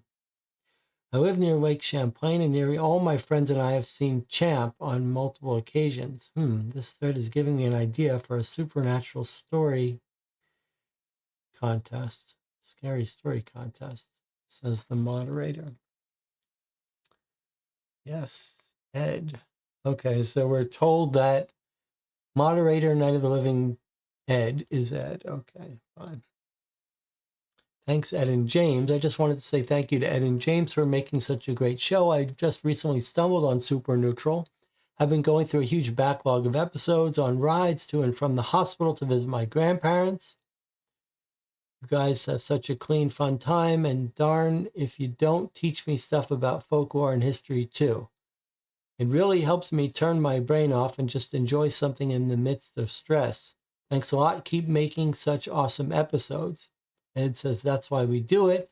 And James says, so glad Superneutral has been such an important and fun part of your life. Okay. Dane of the Dead says, let them fight. What's a good monster fight you want to see? Mine's Bigfoot versus the Jersey Devil. Does this version of the Jersey Devil have satanic powers? Also, Bigfoot versus Thunderbird. Not fair, one has thumbs. Bunny Yip versus Logic. You ought to know better than to mess with Australia, James. They have actual dinosaurs there. They do not. Say that to this face. Bigfoot versus Yeti, the legal battle, they're the same thing. Wow, they are so not. Okay, Bon Voyage, James. I'm going to miss you, honey. Good luck on your trip. Okay, so here's James's Rebecca Durant, James Durant's wife. Alice, that's so cute. Jealous. Enjoy being hexed, Dane. Help for a newbie code cracker. I just got a shortwave radio. I've been picking up some pretty spooky sound bites lately. I don't know why, but something tells me their voices trying to talk to me. Not sure if they're encoded or what, but thought I'd start trying to crack them. Code and cipher, folks. Give me your crib notes. Happy to help. There's lots of methods people use to encode information, don't want others to see. If you're using the alphabet, you can scramble the letters, create a cipher where one letter stands in for another. Two common ciphers are the @ bash and Caesar cipher, shift, etc. We know all about those. Codes work a little differently than ciphers. You use symbols to correspond to letters. Pigpen and Morse code are probably two of the most famous. That's your first lesson. And then a pop quiz. That looks like a Caesar cipher to me. Some sort of substitution cipher. Could be @ bash. Okay, you're correct. I won't spoil it for others, but here's a hint. If she offers to make me a sweater, my answer is no. Okay, that's going to be a reference to Knitting Betty. So that PMRGGRMT is going to be KNITTING. Knitting Betty. Okay. Not important, just a little test. You were correct. I went back and wrote down some of the stuff I heard, at least what I think it is. Okay, so here is someone saying they heard these letters in the shortwave radio. That's weird. I'm having a lot of trouble decoding this. I'll keep you posted. That one's easily cracked. She just didn't want to freak you out. I see. Okay, I just wanted to note that this person, beware the Larios Oro. I want to see. That's the person who just got the shortwave radio. I just want to see if this is the person that's in Burkittsville. Where is the person in Burkittsville? I've lived in Burkittsville my whole life.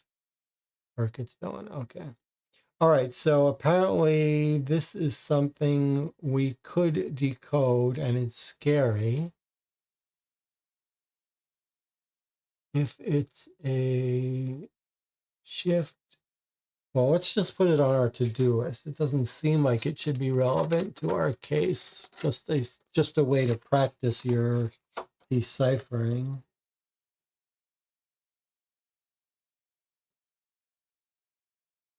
Just going to put it on our to-do list in case we want to check it out. If someone wants to decode that and let us know what they've figured out, I'd be happy to hear it. If we think the game is trying to connect, use the same code, let's see. Okay, so I can see right now it's going to be an @bash cipher. Let's do it this way. So I know from context that this code here, PMRGG, is going to translate to Knitting Betty. And I can see already that the P went to the K, the M went to the N, and so on. So if this code down here by this person CSY is an @bash, it will be XH. So I don't think that's right. It's not going to be @bash, but it could be a generic substitution cipher, or it could be a Caesar cipher.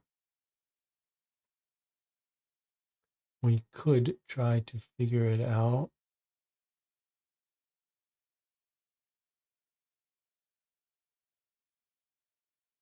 Doesn't jump off the page at me.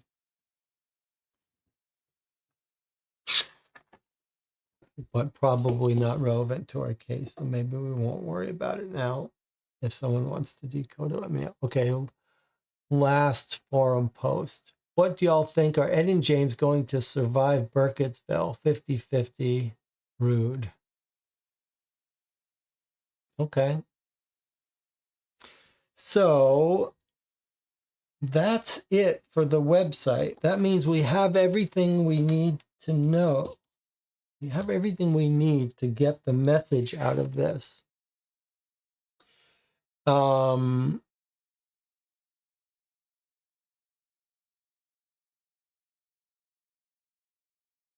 So probably when we get this folded correctly, or multiple folds, it'll be instructions for us.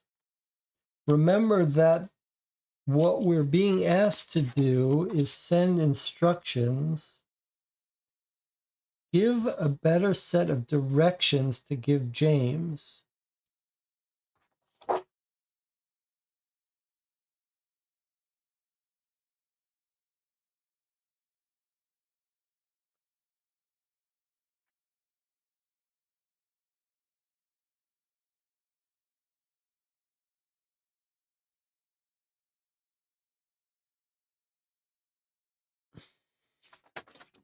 When we listen to the audio,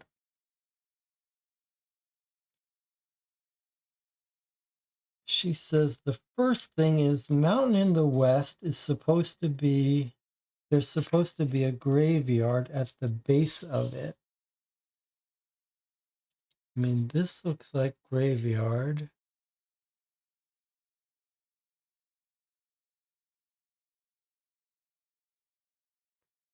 It's kind of hard to see how you fold the graveyard so the graveyard gets to the base of it. I mean, how does that fold happen?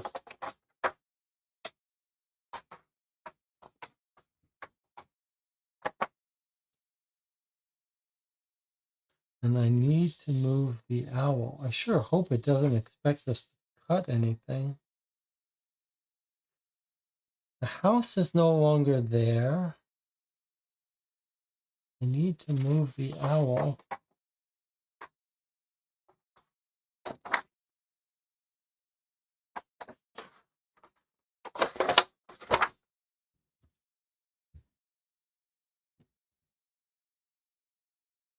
Get rid of the old house. That means the owl disappears too. I need to move the owl.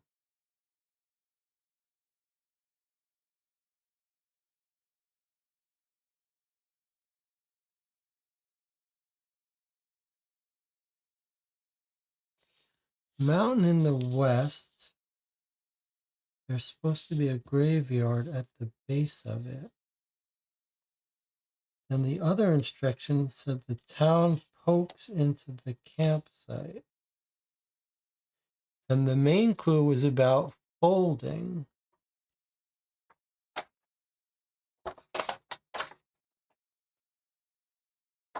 Let's look as before we get into this. What we think we see. Let's just point out we've got word letters here, partial letters here.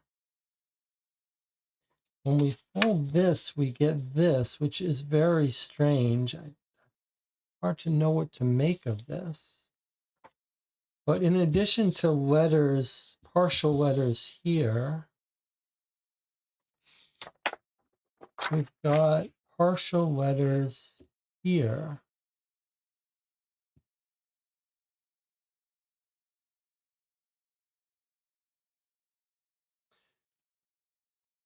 And I wonder if these connect to the teeth in some way. Like, are these...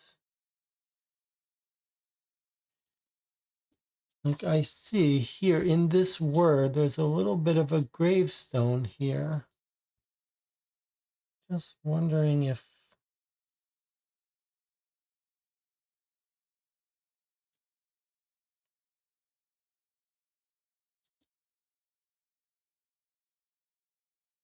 I'm wondering if some of those don't replace letters. Like, are we... Is every tooth got two symbols on it? And is one saying this symbol turns to this letter? And this symbol turns to this letter?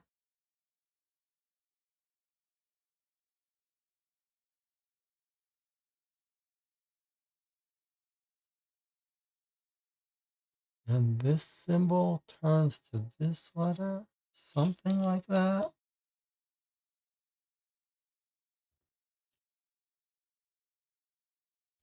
Like, do we see this? Find the most obvious symbol, like this one. I wonder. This looks like there's the coffin again.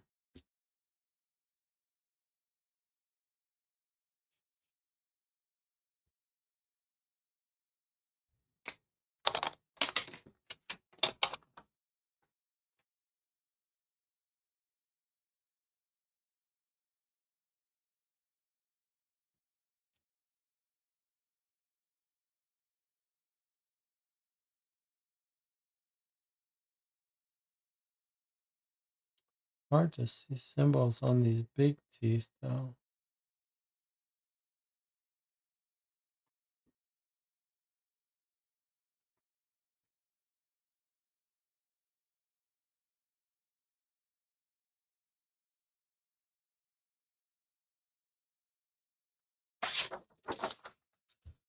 All right. So one possibility is that we're going to do a bunch of folds and then be able to read off a message. The other possibility is we have to do multiple folds for different messages. But the chat has a theory. Okay.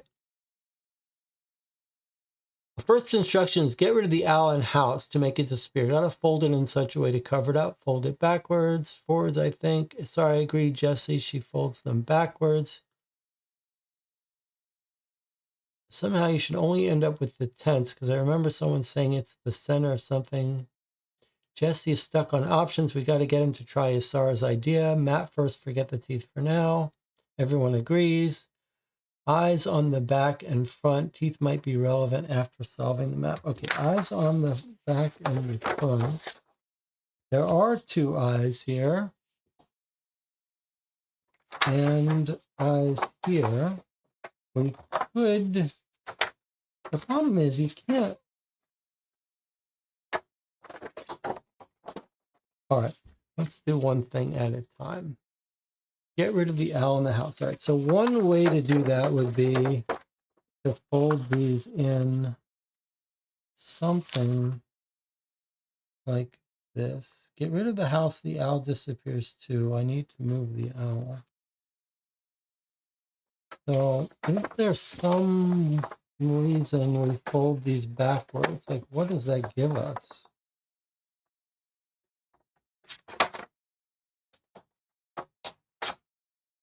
I need to move the owl, and that means the house is no longer there.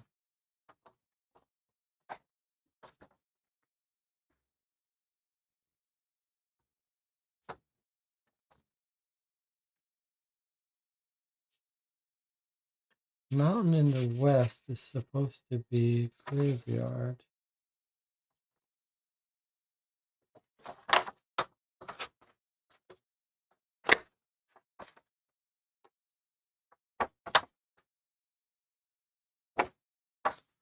It said there's a graveyard at the base of the mountain.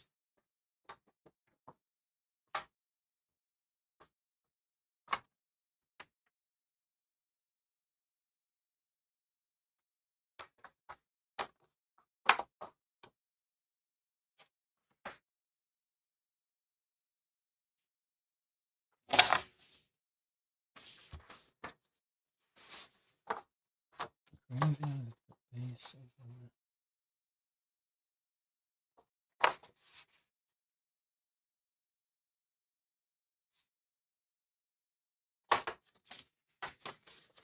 I mean, we did think that these match. All right, let me just line these up and make a fold here, just so that we line these always watching, always listening up. Although that just surely doesn't seem like where it goes eventually. Folded these backwards.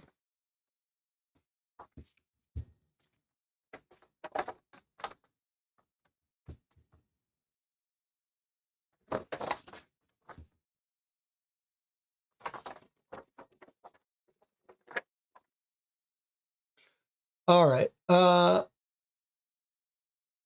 chat is trying to communicate what to do. Fold on the length, not the width. Fold, keeping in mind the tents must always be in view.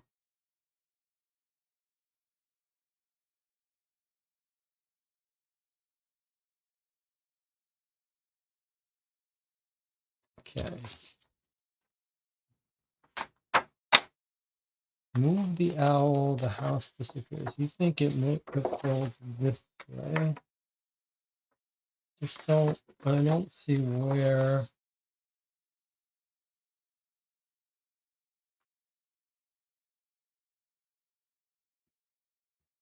I need to move the owl. That means the house is no longer there. All right, well, that's an interesting theory that the owl folds this way. Is this what you're... Ugh. Is this what you think you're thinking? To fold this way? The owl?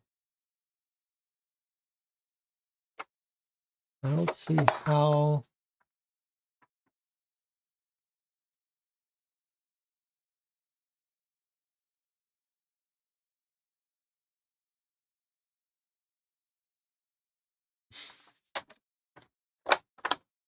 You think you want me to fold this way? I don't see...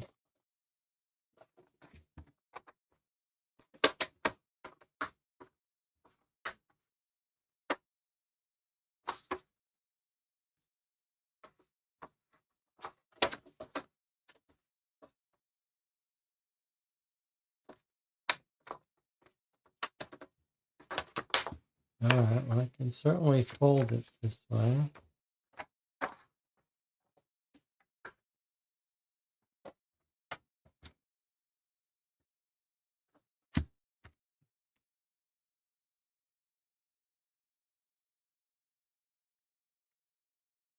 Let's see how that does anything for us. Tents need to remain in view. I don't know why you think the tents need to remain in view. I'd love to hear the theory of that. We're told the only thing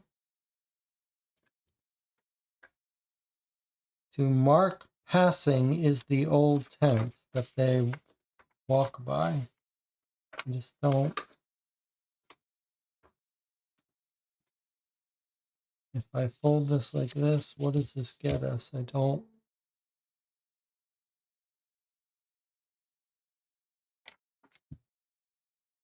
Clearly, this is the only one we really know makes sense. I'm not sure. I'm not sure that I see any logic to doing this folding here or anything that comes into view because of it.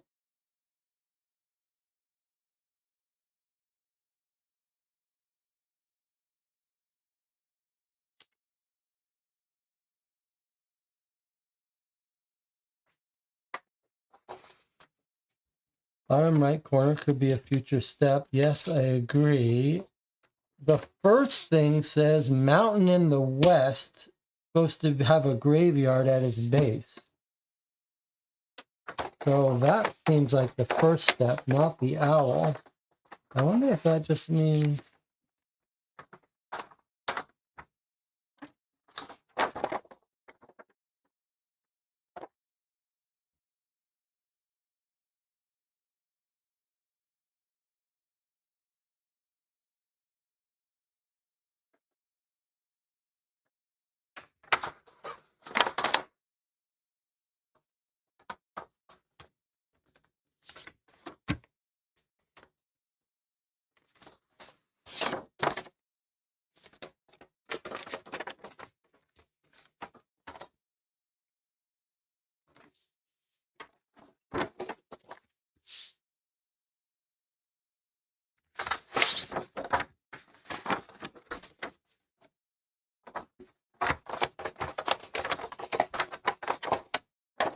How about the owl moving on top of the building?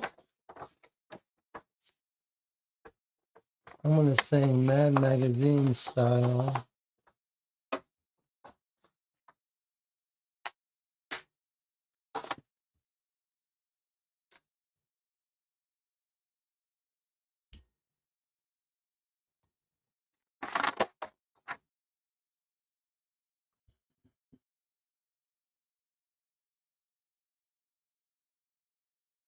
Mountain in the west, there's supposed to be a graveyard at the base of it. That's the first thing to do. How do we do that? Mountain in the west, there's supposed to be a graveyard at the base of it.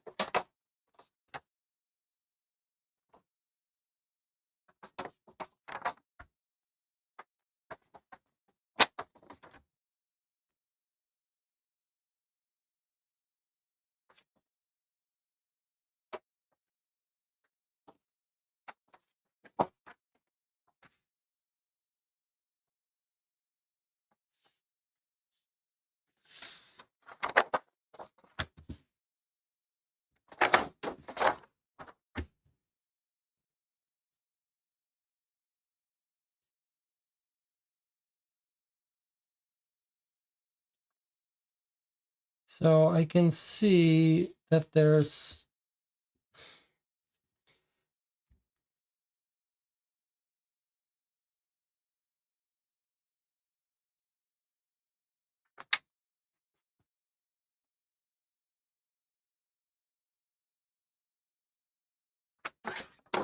I can see if Sarah is trying to give some instructions, but I can't follow them. So maybe someone and try again in a smaller steps. I'm willing to try to follow some suggestions someone's making, but it's got to be the menu side should face your table. The map side should face up. Well, yes. Feels to me that it would be easier to try to look for ways to line up letters. This one lines up here. We still don't understand how to make sense of this.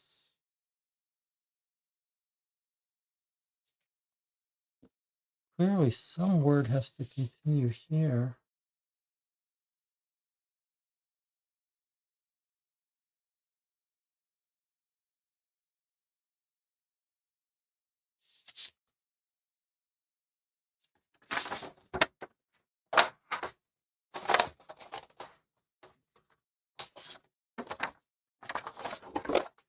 I wonder if it's going to end up being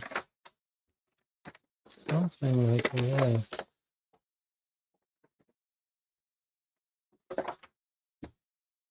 That has to go there.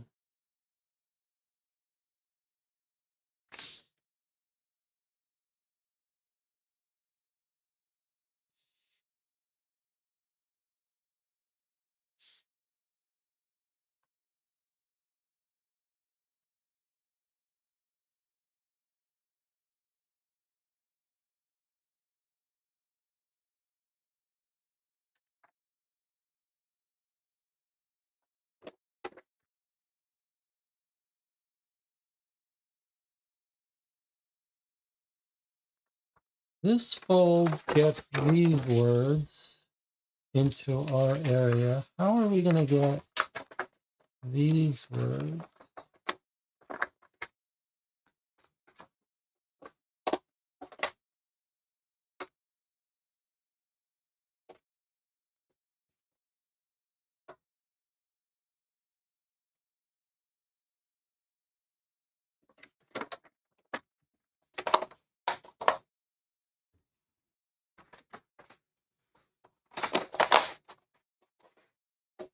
And these?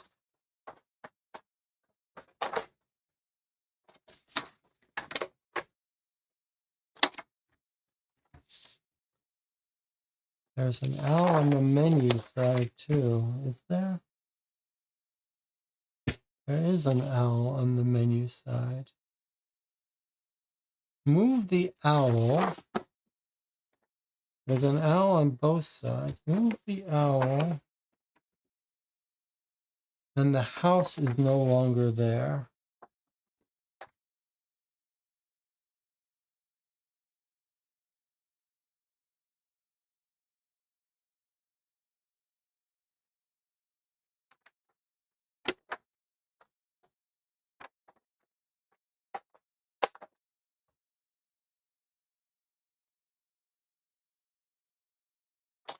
I don't see how that works for us. And then I can see if we go this way and cover up the house with the owl. But now we've covered up letters that we want to form a word. So I don't see how that could possibly be right.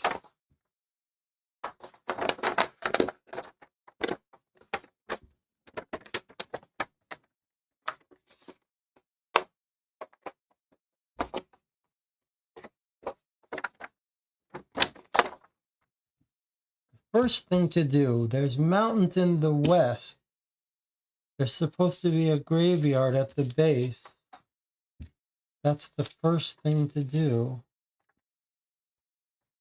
Mountains in the west, there's supposed to be a graveyard at the base.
Okay, I'm going to try to follow these instructions from the chat, but you have to realize how the delay makes it painful. Is this the first thing you want me to do like this on this line?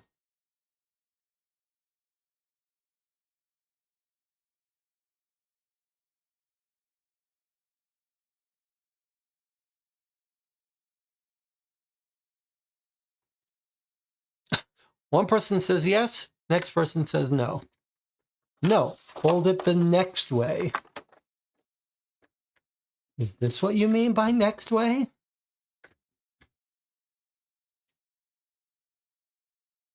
All right, let's just listen to Asara for now. Yes, says Asara. Yes, says Logan. Okay, what's the next thing you want to? But a little bit higher. Well, do you mean a little bit higher or do you mean a lot higher?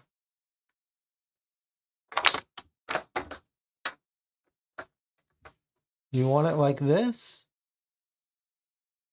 Need to have the tents in view. Okay, there are the tents. I don't know. Okay, you're obsessed with the tents, but okay. Logan and Asara seem to be on the same page. All right, now where do you want me to do? I mean, I do see this line here. Okay, next step.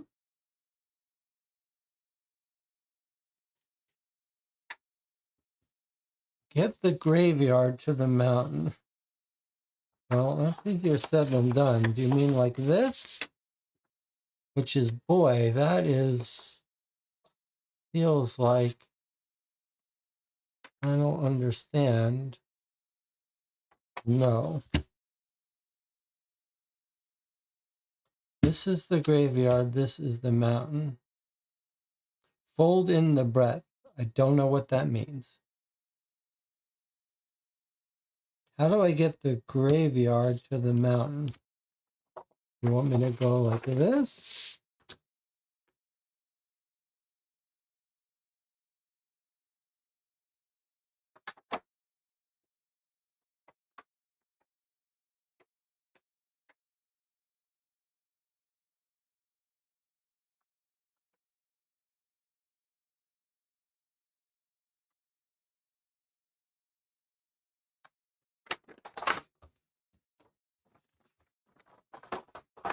You want me to do like this?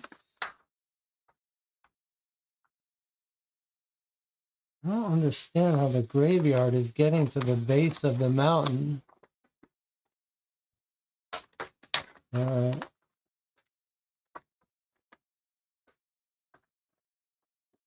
To me, this does not feel right, but maybe we've got some theory about what's going to happen here, but I don't see it.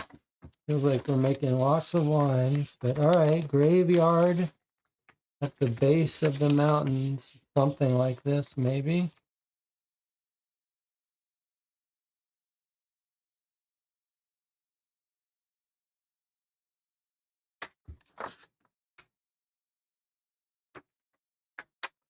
No menu shows, it will cover it up. I don't know what that means. You're telling me to fold it this way and somehow this menu is going to get covered up? That doesn't make sense.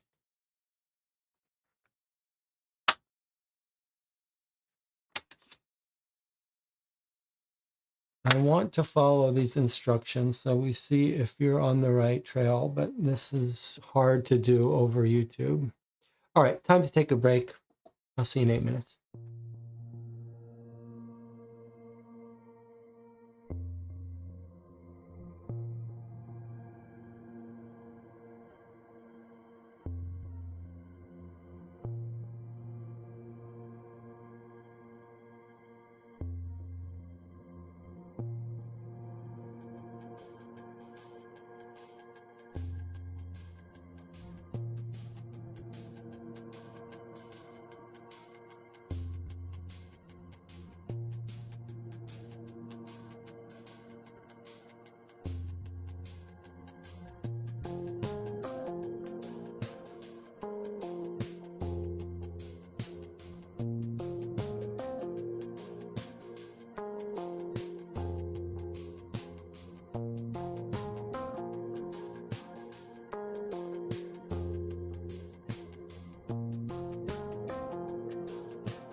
All right, we're back. Those longtime viewers of this channel know how angry this kind of origami stuff, trying to make it work, makes me. But I'm determined not to totally lose it. Although I can see this is really pushing it. We know this fold is right at some point. We are told the first thing to do, though, is that the mountain in the west is supposed to have a graveyard at its base, and that's the first thing to do. But the channel doesn't want me to do the first thing first. I don't know why, but okay.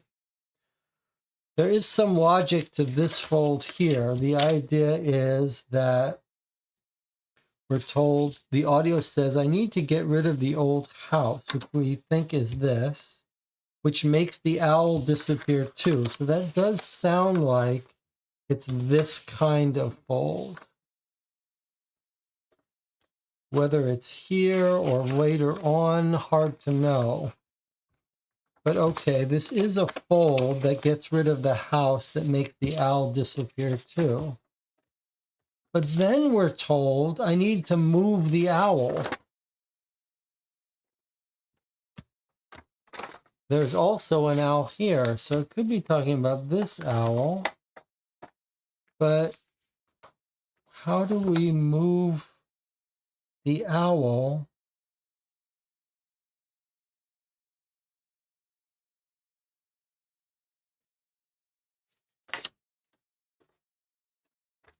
It's very confusing in the audio. Maybe I have to listen to it again, but it does say get rid of the old house. That means the owl disappears too. That makes sense for this.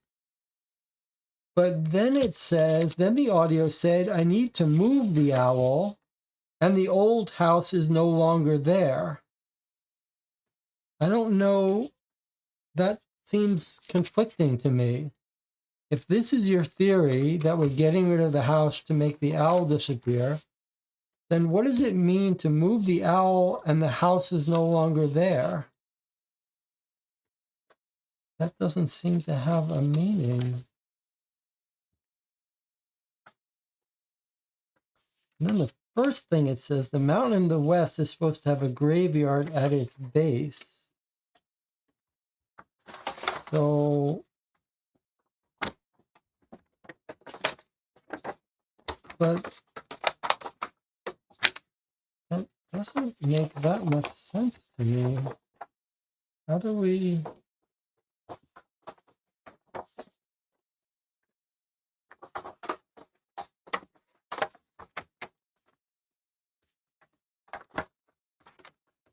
If we do this accordion fold, so the mountains have a graveyard at the base.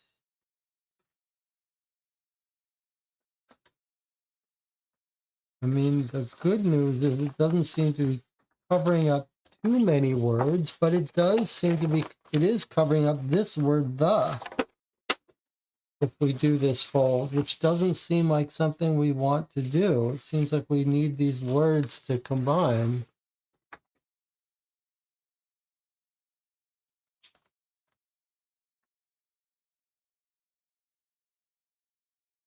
I don't see how this gets us anything.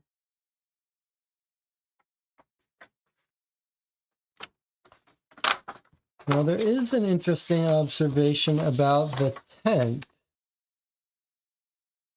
It says, we're going to have to listen to this audio again, something about passing through. The only thing to mark in passing is the old tent. And we notice this weird symbol. I wonder if it's going to be something like passing through, and then we'll be looking over to what's on the other side of the tent.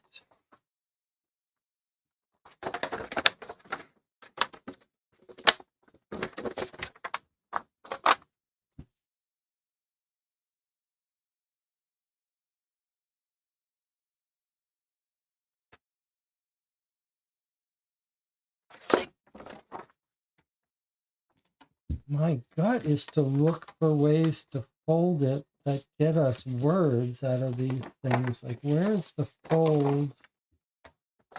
Where is the fold that makes this a letter? Like, this feels like we're making something here and making something here. And let me just point out that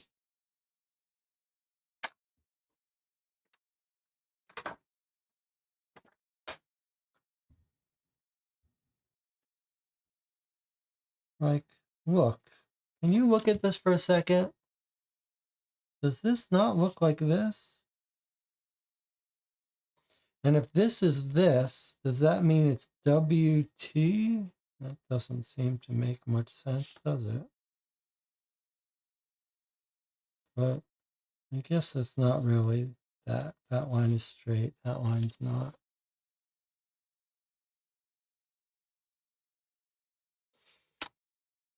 Leave the teeth alone.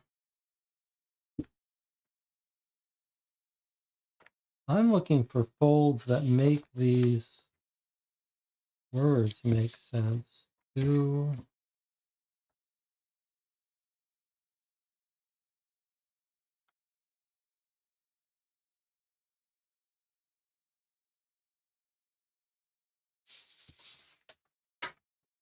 any fold that completes that letter?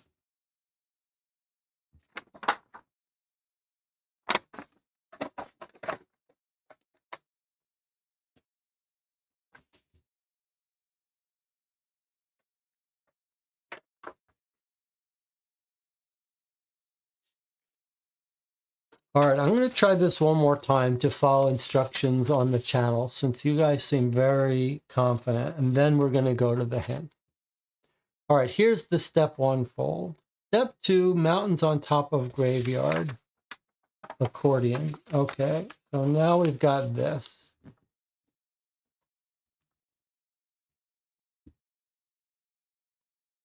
All right, so here you go.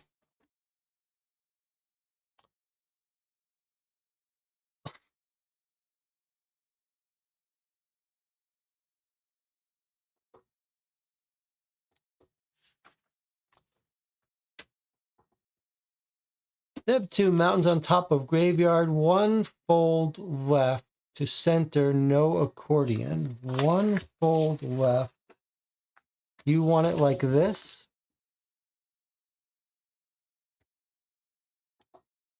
No accordion this time. You want this like this. Okay. All right, here it is like this. That's closer.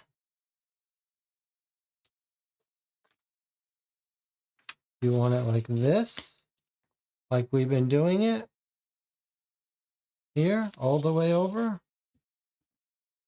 That makes more sense to me. All right, well, we have been experimenting with this one. All right. Step 3 is a diagonal fold. Okay, what do you want for this one, like this?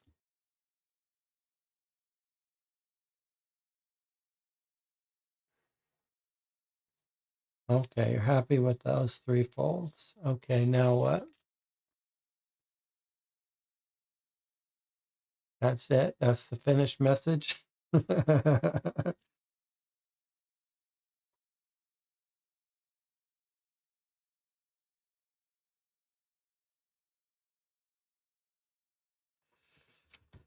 All right. Well, I find this problematic because we've got a word that's here. Maybe this has to go fully like this so we can see this word. And then like this. All right. The good part about this is it looks like we can read a message this direction.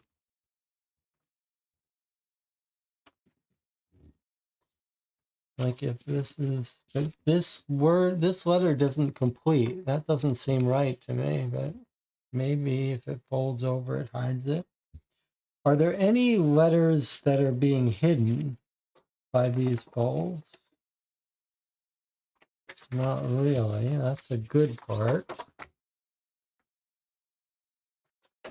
Any letters here being hidden, this thing is.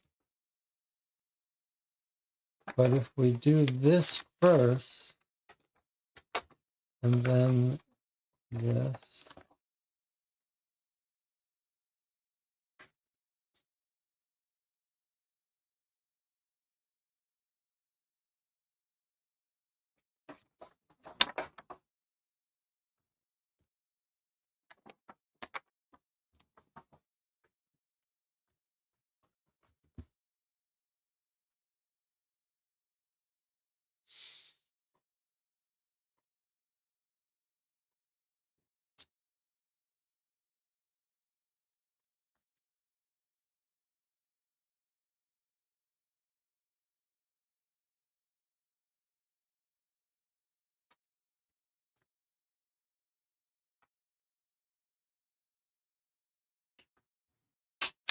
I mean, this fold seems right. We know this fold is right.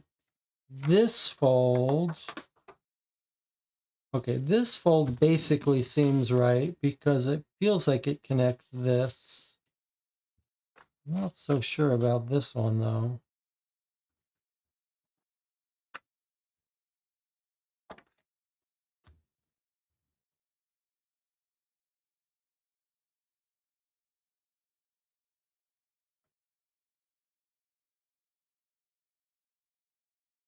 And I don't see how this makes. Yes, okay, moving the owl.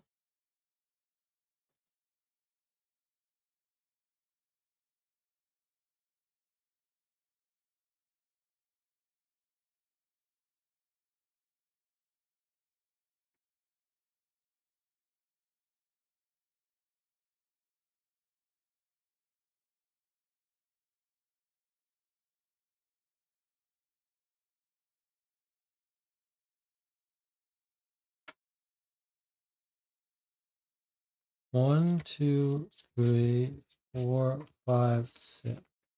No, not six. One, two, three, four, five, six. Yes, you're right. Okay.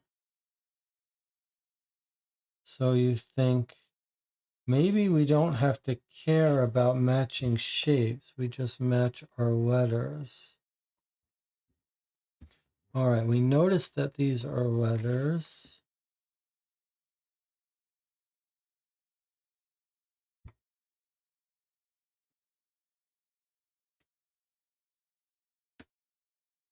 Listen, Listen.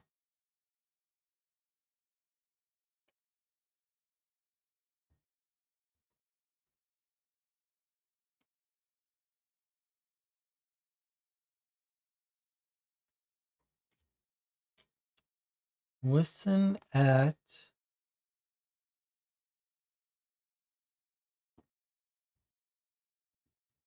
listen at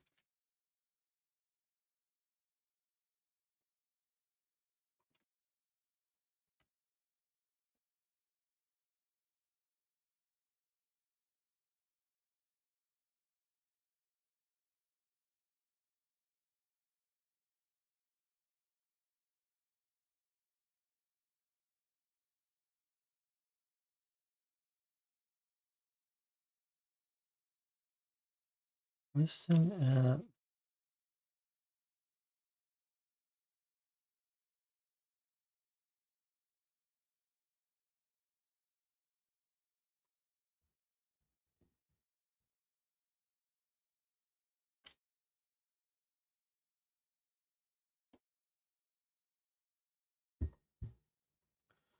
let's get our letters out.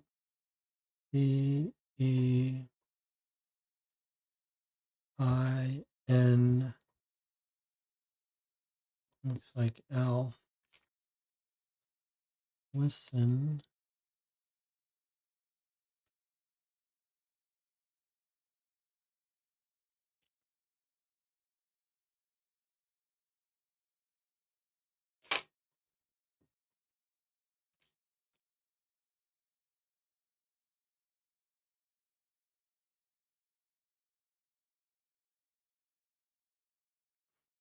a weird set of vowels and consonants to make sense out of this.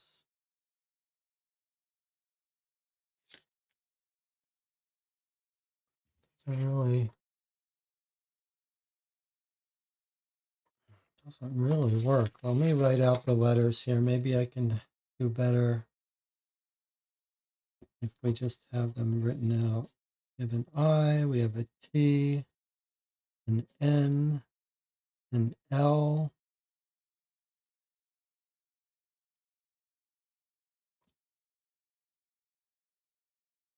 Oh, we have another E here. And an S. Unless these are all double, though. Seems like there's got to be some reason why there's symbols on the back of these.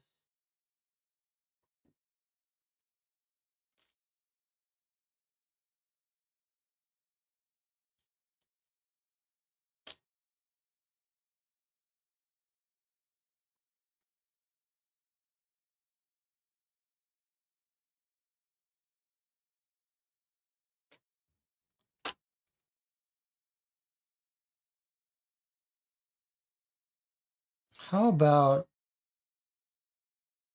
listen, Waiting? We do have an I.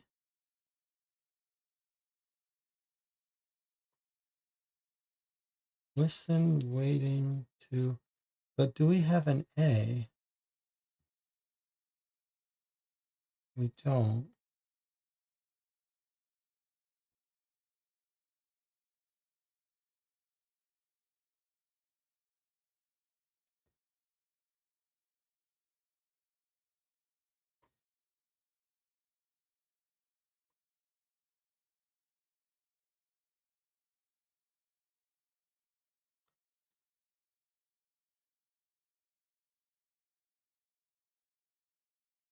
It does say at. Listen at.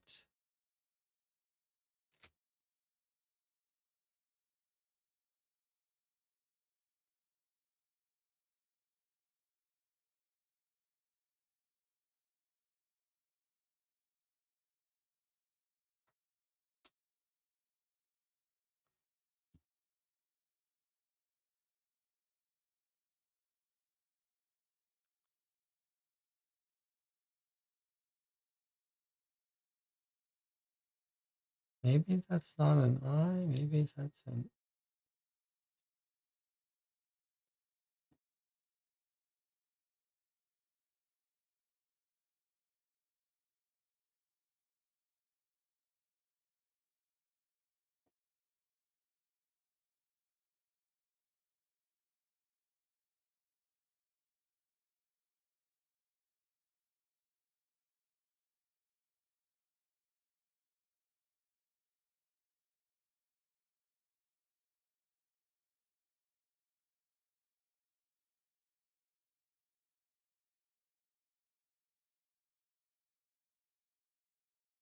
I mean, there are some weird things. This is a T, but there's a period.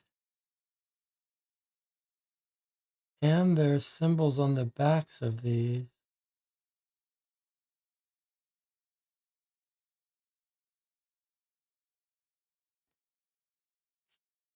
Like, what do those mean?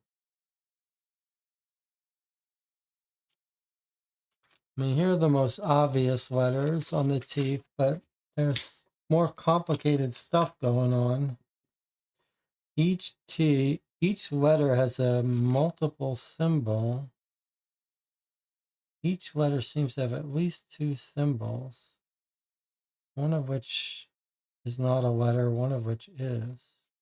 And some of these have multiple things, like, is this an L? Is that line part of it?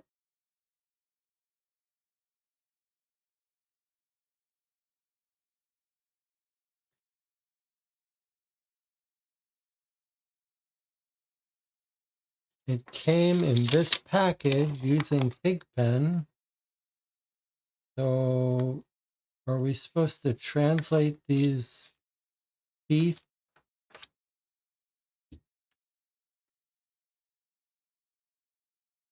I mean,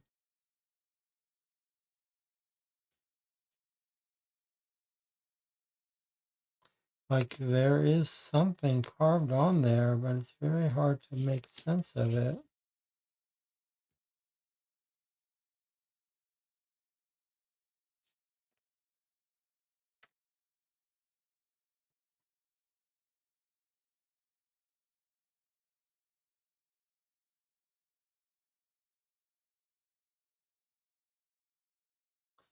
Listen at, this is surely an S, but it may not be that the tooth S is our S. All right, someone is suggesting that the teeth themselves spell out listen. I think that's a very good observation. So the teeth themselves do spell out listen.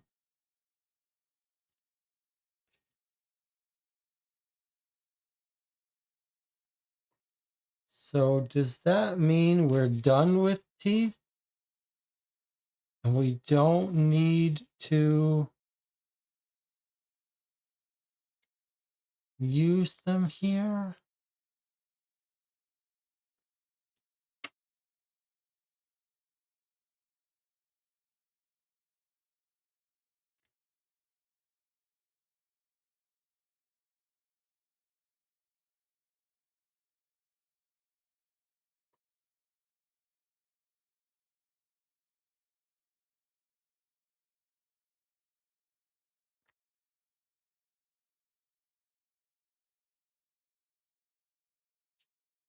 Listen at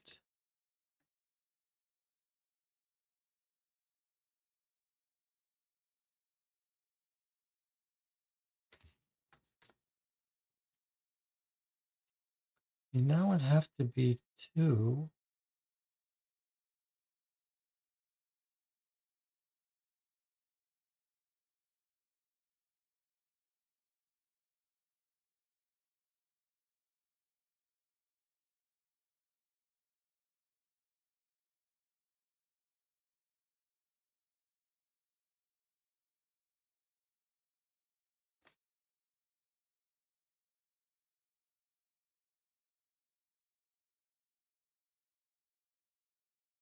Let me take a look at how that map was formatted.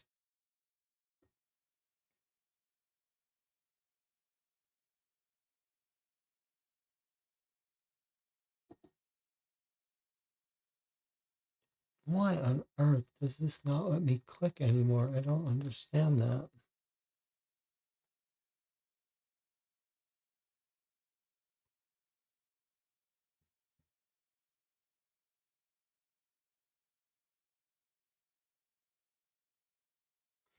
So W is a grid location. So I think, no, it's not.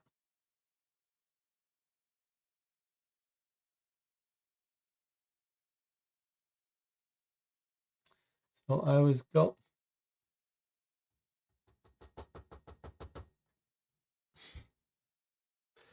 going to say that this is referring to a grid location.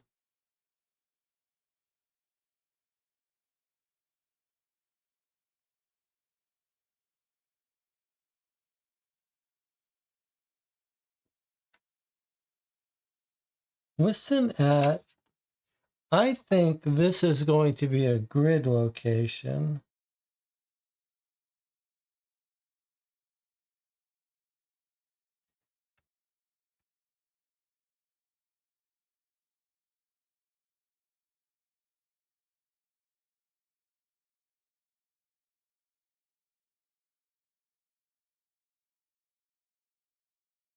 And maybe we're going to have to change the W into something else. Because the grid doesn't go to W.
The L tooth, if it is an L, has nothing on the other side of it. And weird stuff on this side of it. The two molars don't have any second letter.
Okay, chat's trying to get my attention.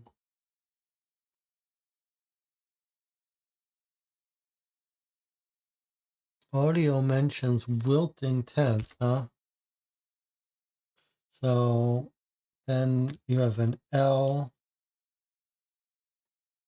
and an I. Listen at wilting TENTS. Okay. Well, you've got it. Okay. The audio mentions the wilting tense. How do I not hear any wilting tense in any audio? But that is absolutely it. Listen at wilting tense. Now, where on earth did you hear wilting tense? Because I heard the only thing to mark passing is the old tense.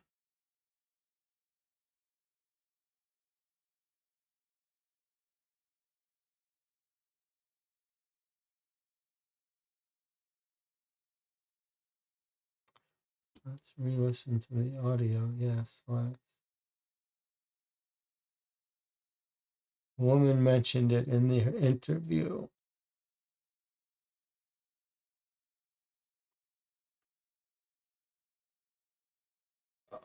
I mean,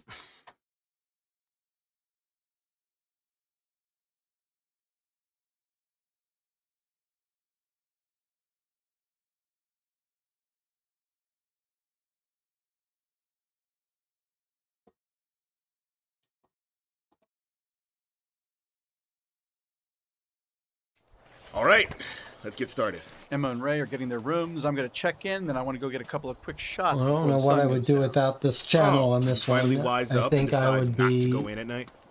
Woods don't need a witch to be dangerous at night. flipping the table.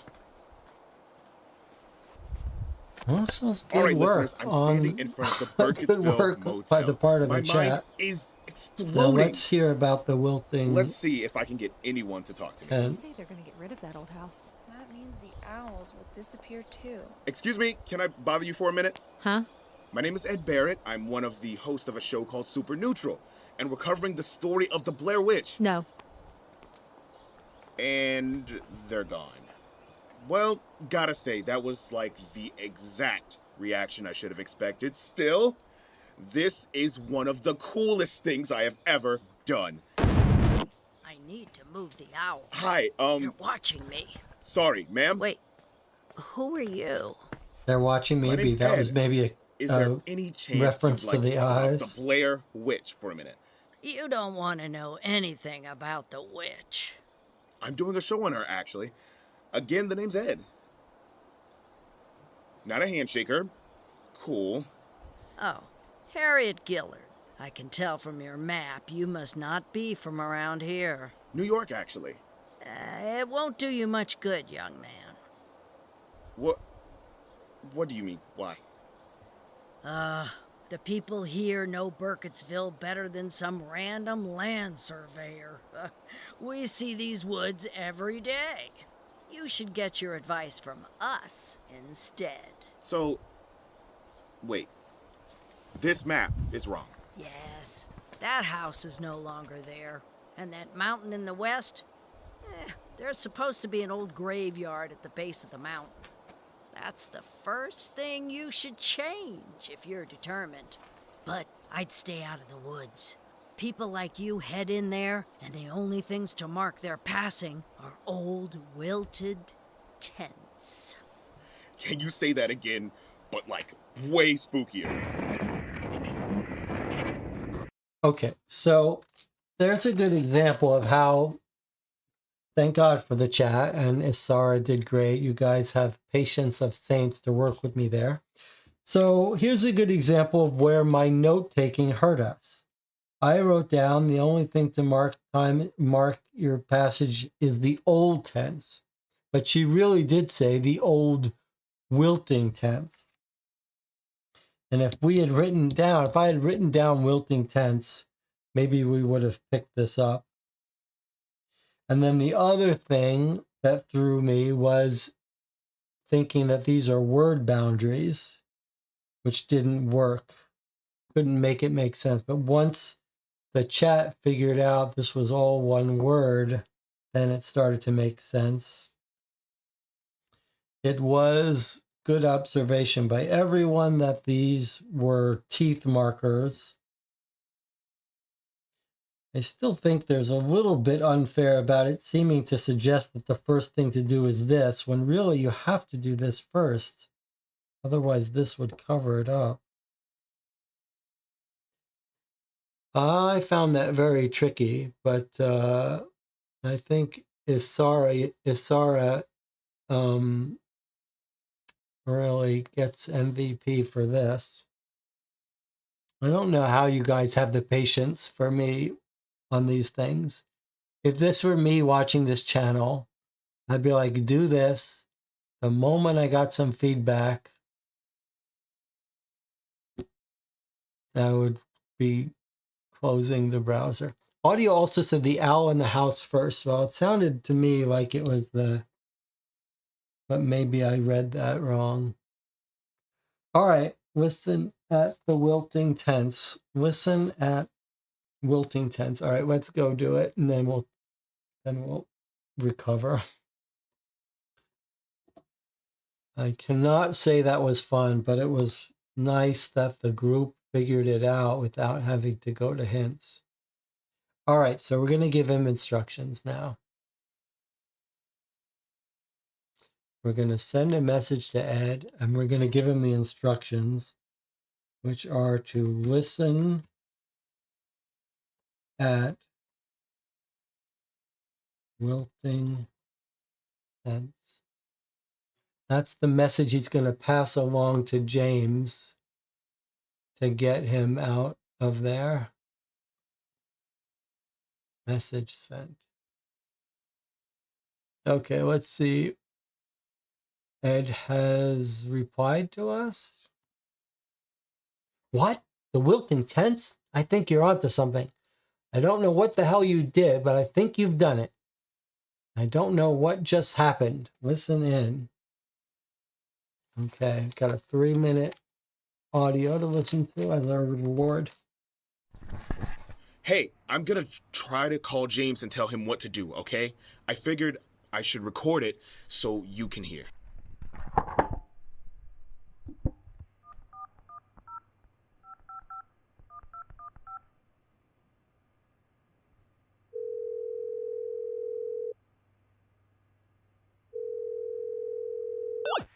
Ed, hey, I think we found a way out. Is that Ed? A way out? Yeah, we finally found the creek. If we follow this, we should end up at town.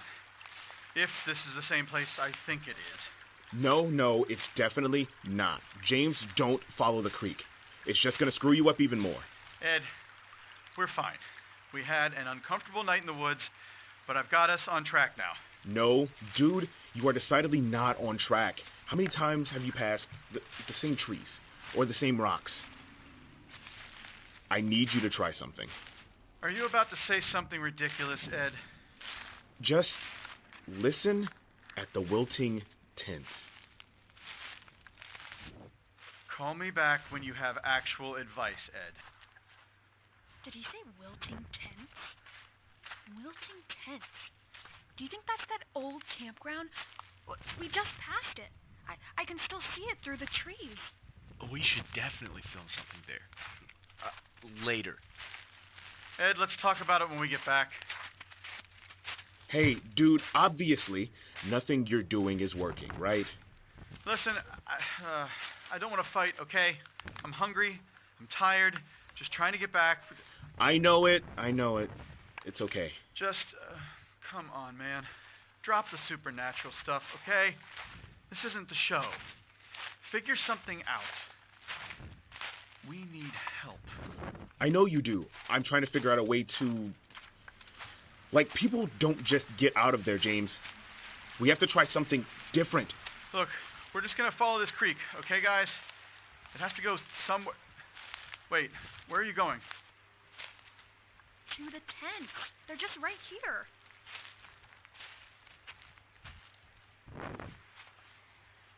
Okay, Ed, we're here, we're listening, and there's a whole lot of nothing. No, there's not. What do you mean? What are you talking about? Look, man, right there. Oh my god. Is that a radio? Did you say radio tower? James? James! I lost him. But I think it worked. I'm gonna keep trying to reconnect with him. Thank you. I'll reach out with some more evidence soon so we can continue our investigation. It's not over until they're all the way out. But, good job. Okay. I don't know what to say, but stay spooky.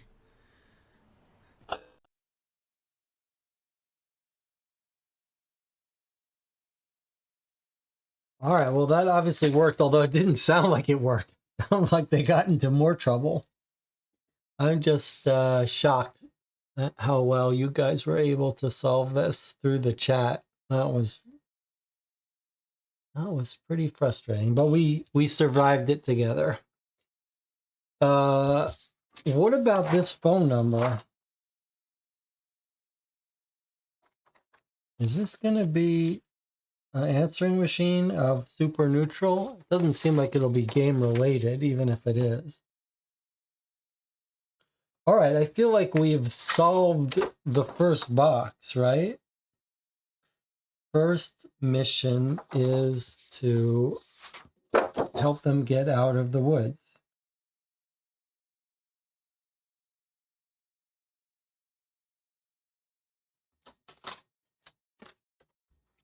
Let's check here. Examine all documents. Help Ed complete his objective. Open his chat box. Type in the instructions.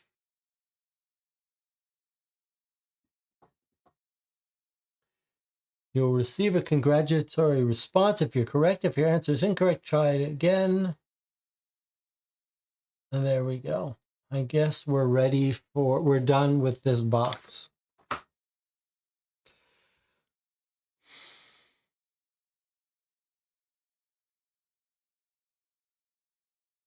I'm inclined to say we should stop here. I mean, we could play the next box.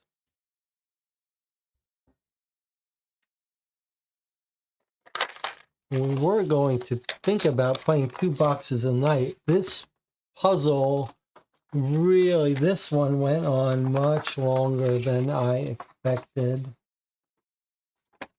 I mean, you guys got it, so how bad can it be? Should we try out the phone number? All right, I will try out the phone number. Hold on, let me get my phone.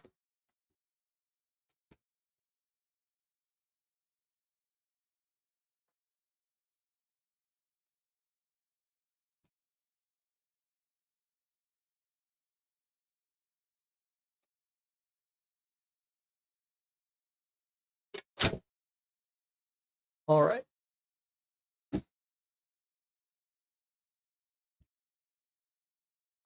We're going to make a phone call here and we'll see if people get upset at us.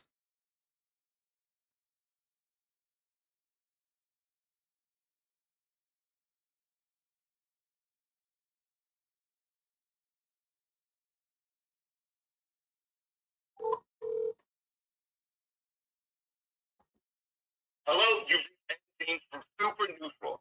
We're probably out hunting ghosts right now, so leave your name and why you think you deserve a spot on our crew. Sorry, wrong number. All right. So, in fact, the phone number does work. Pretty cool.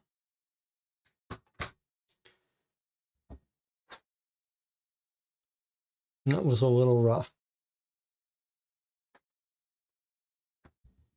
But it wasn't busy work. We did understand that what clues were pointing us to do stuff. I was just getting stuck at following the exact instructions. Somehow Isara just figured it all out. I mean, I guess logically, hide the house, move the owl. These should be at the base of these. Perhaps it was this part that did lead us to believe we were on the right track. It's just I had a hard time accepting that this was the finish of arranging it. But then we knew that there was going to be some connection with the keys. But the idea that there were 6 of these triangle-shaped things matching keys makes sense. And the chat says DJ decoded the message from the message board. Okay, well, let's hear it. I'll bring it back up. You can, it's just going to be for flavor text. It's this message right here, which we know is some sort of substitution or Caesar cipher, probably a Caesar cipher.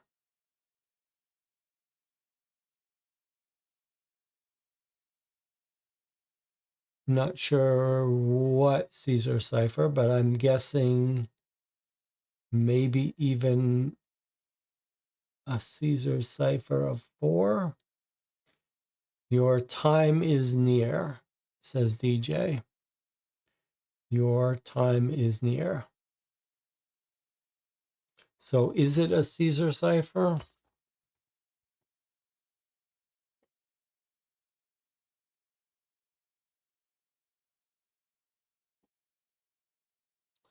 C went to Y. That's quite a big jump.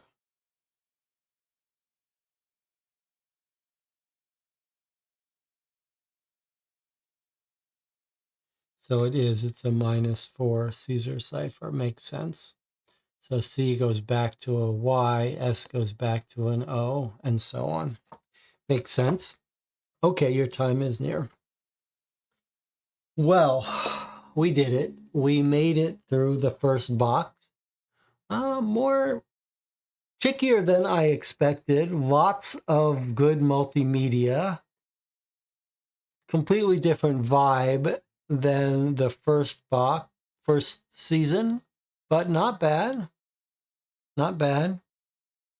Thank God for this group here to get me through it. All right, well, we're going to stop here because there's a little bit of a burnout so far because of this puzzle. But we'll meet again tomorrow night, and we'll continue and do the same thing again. Thank you all for joining me. Thank you for the help. The real accomplishment here is that I didn't get to 100% anger level.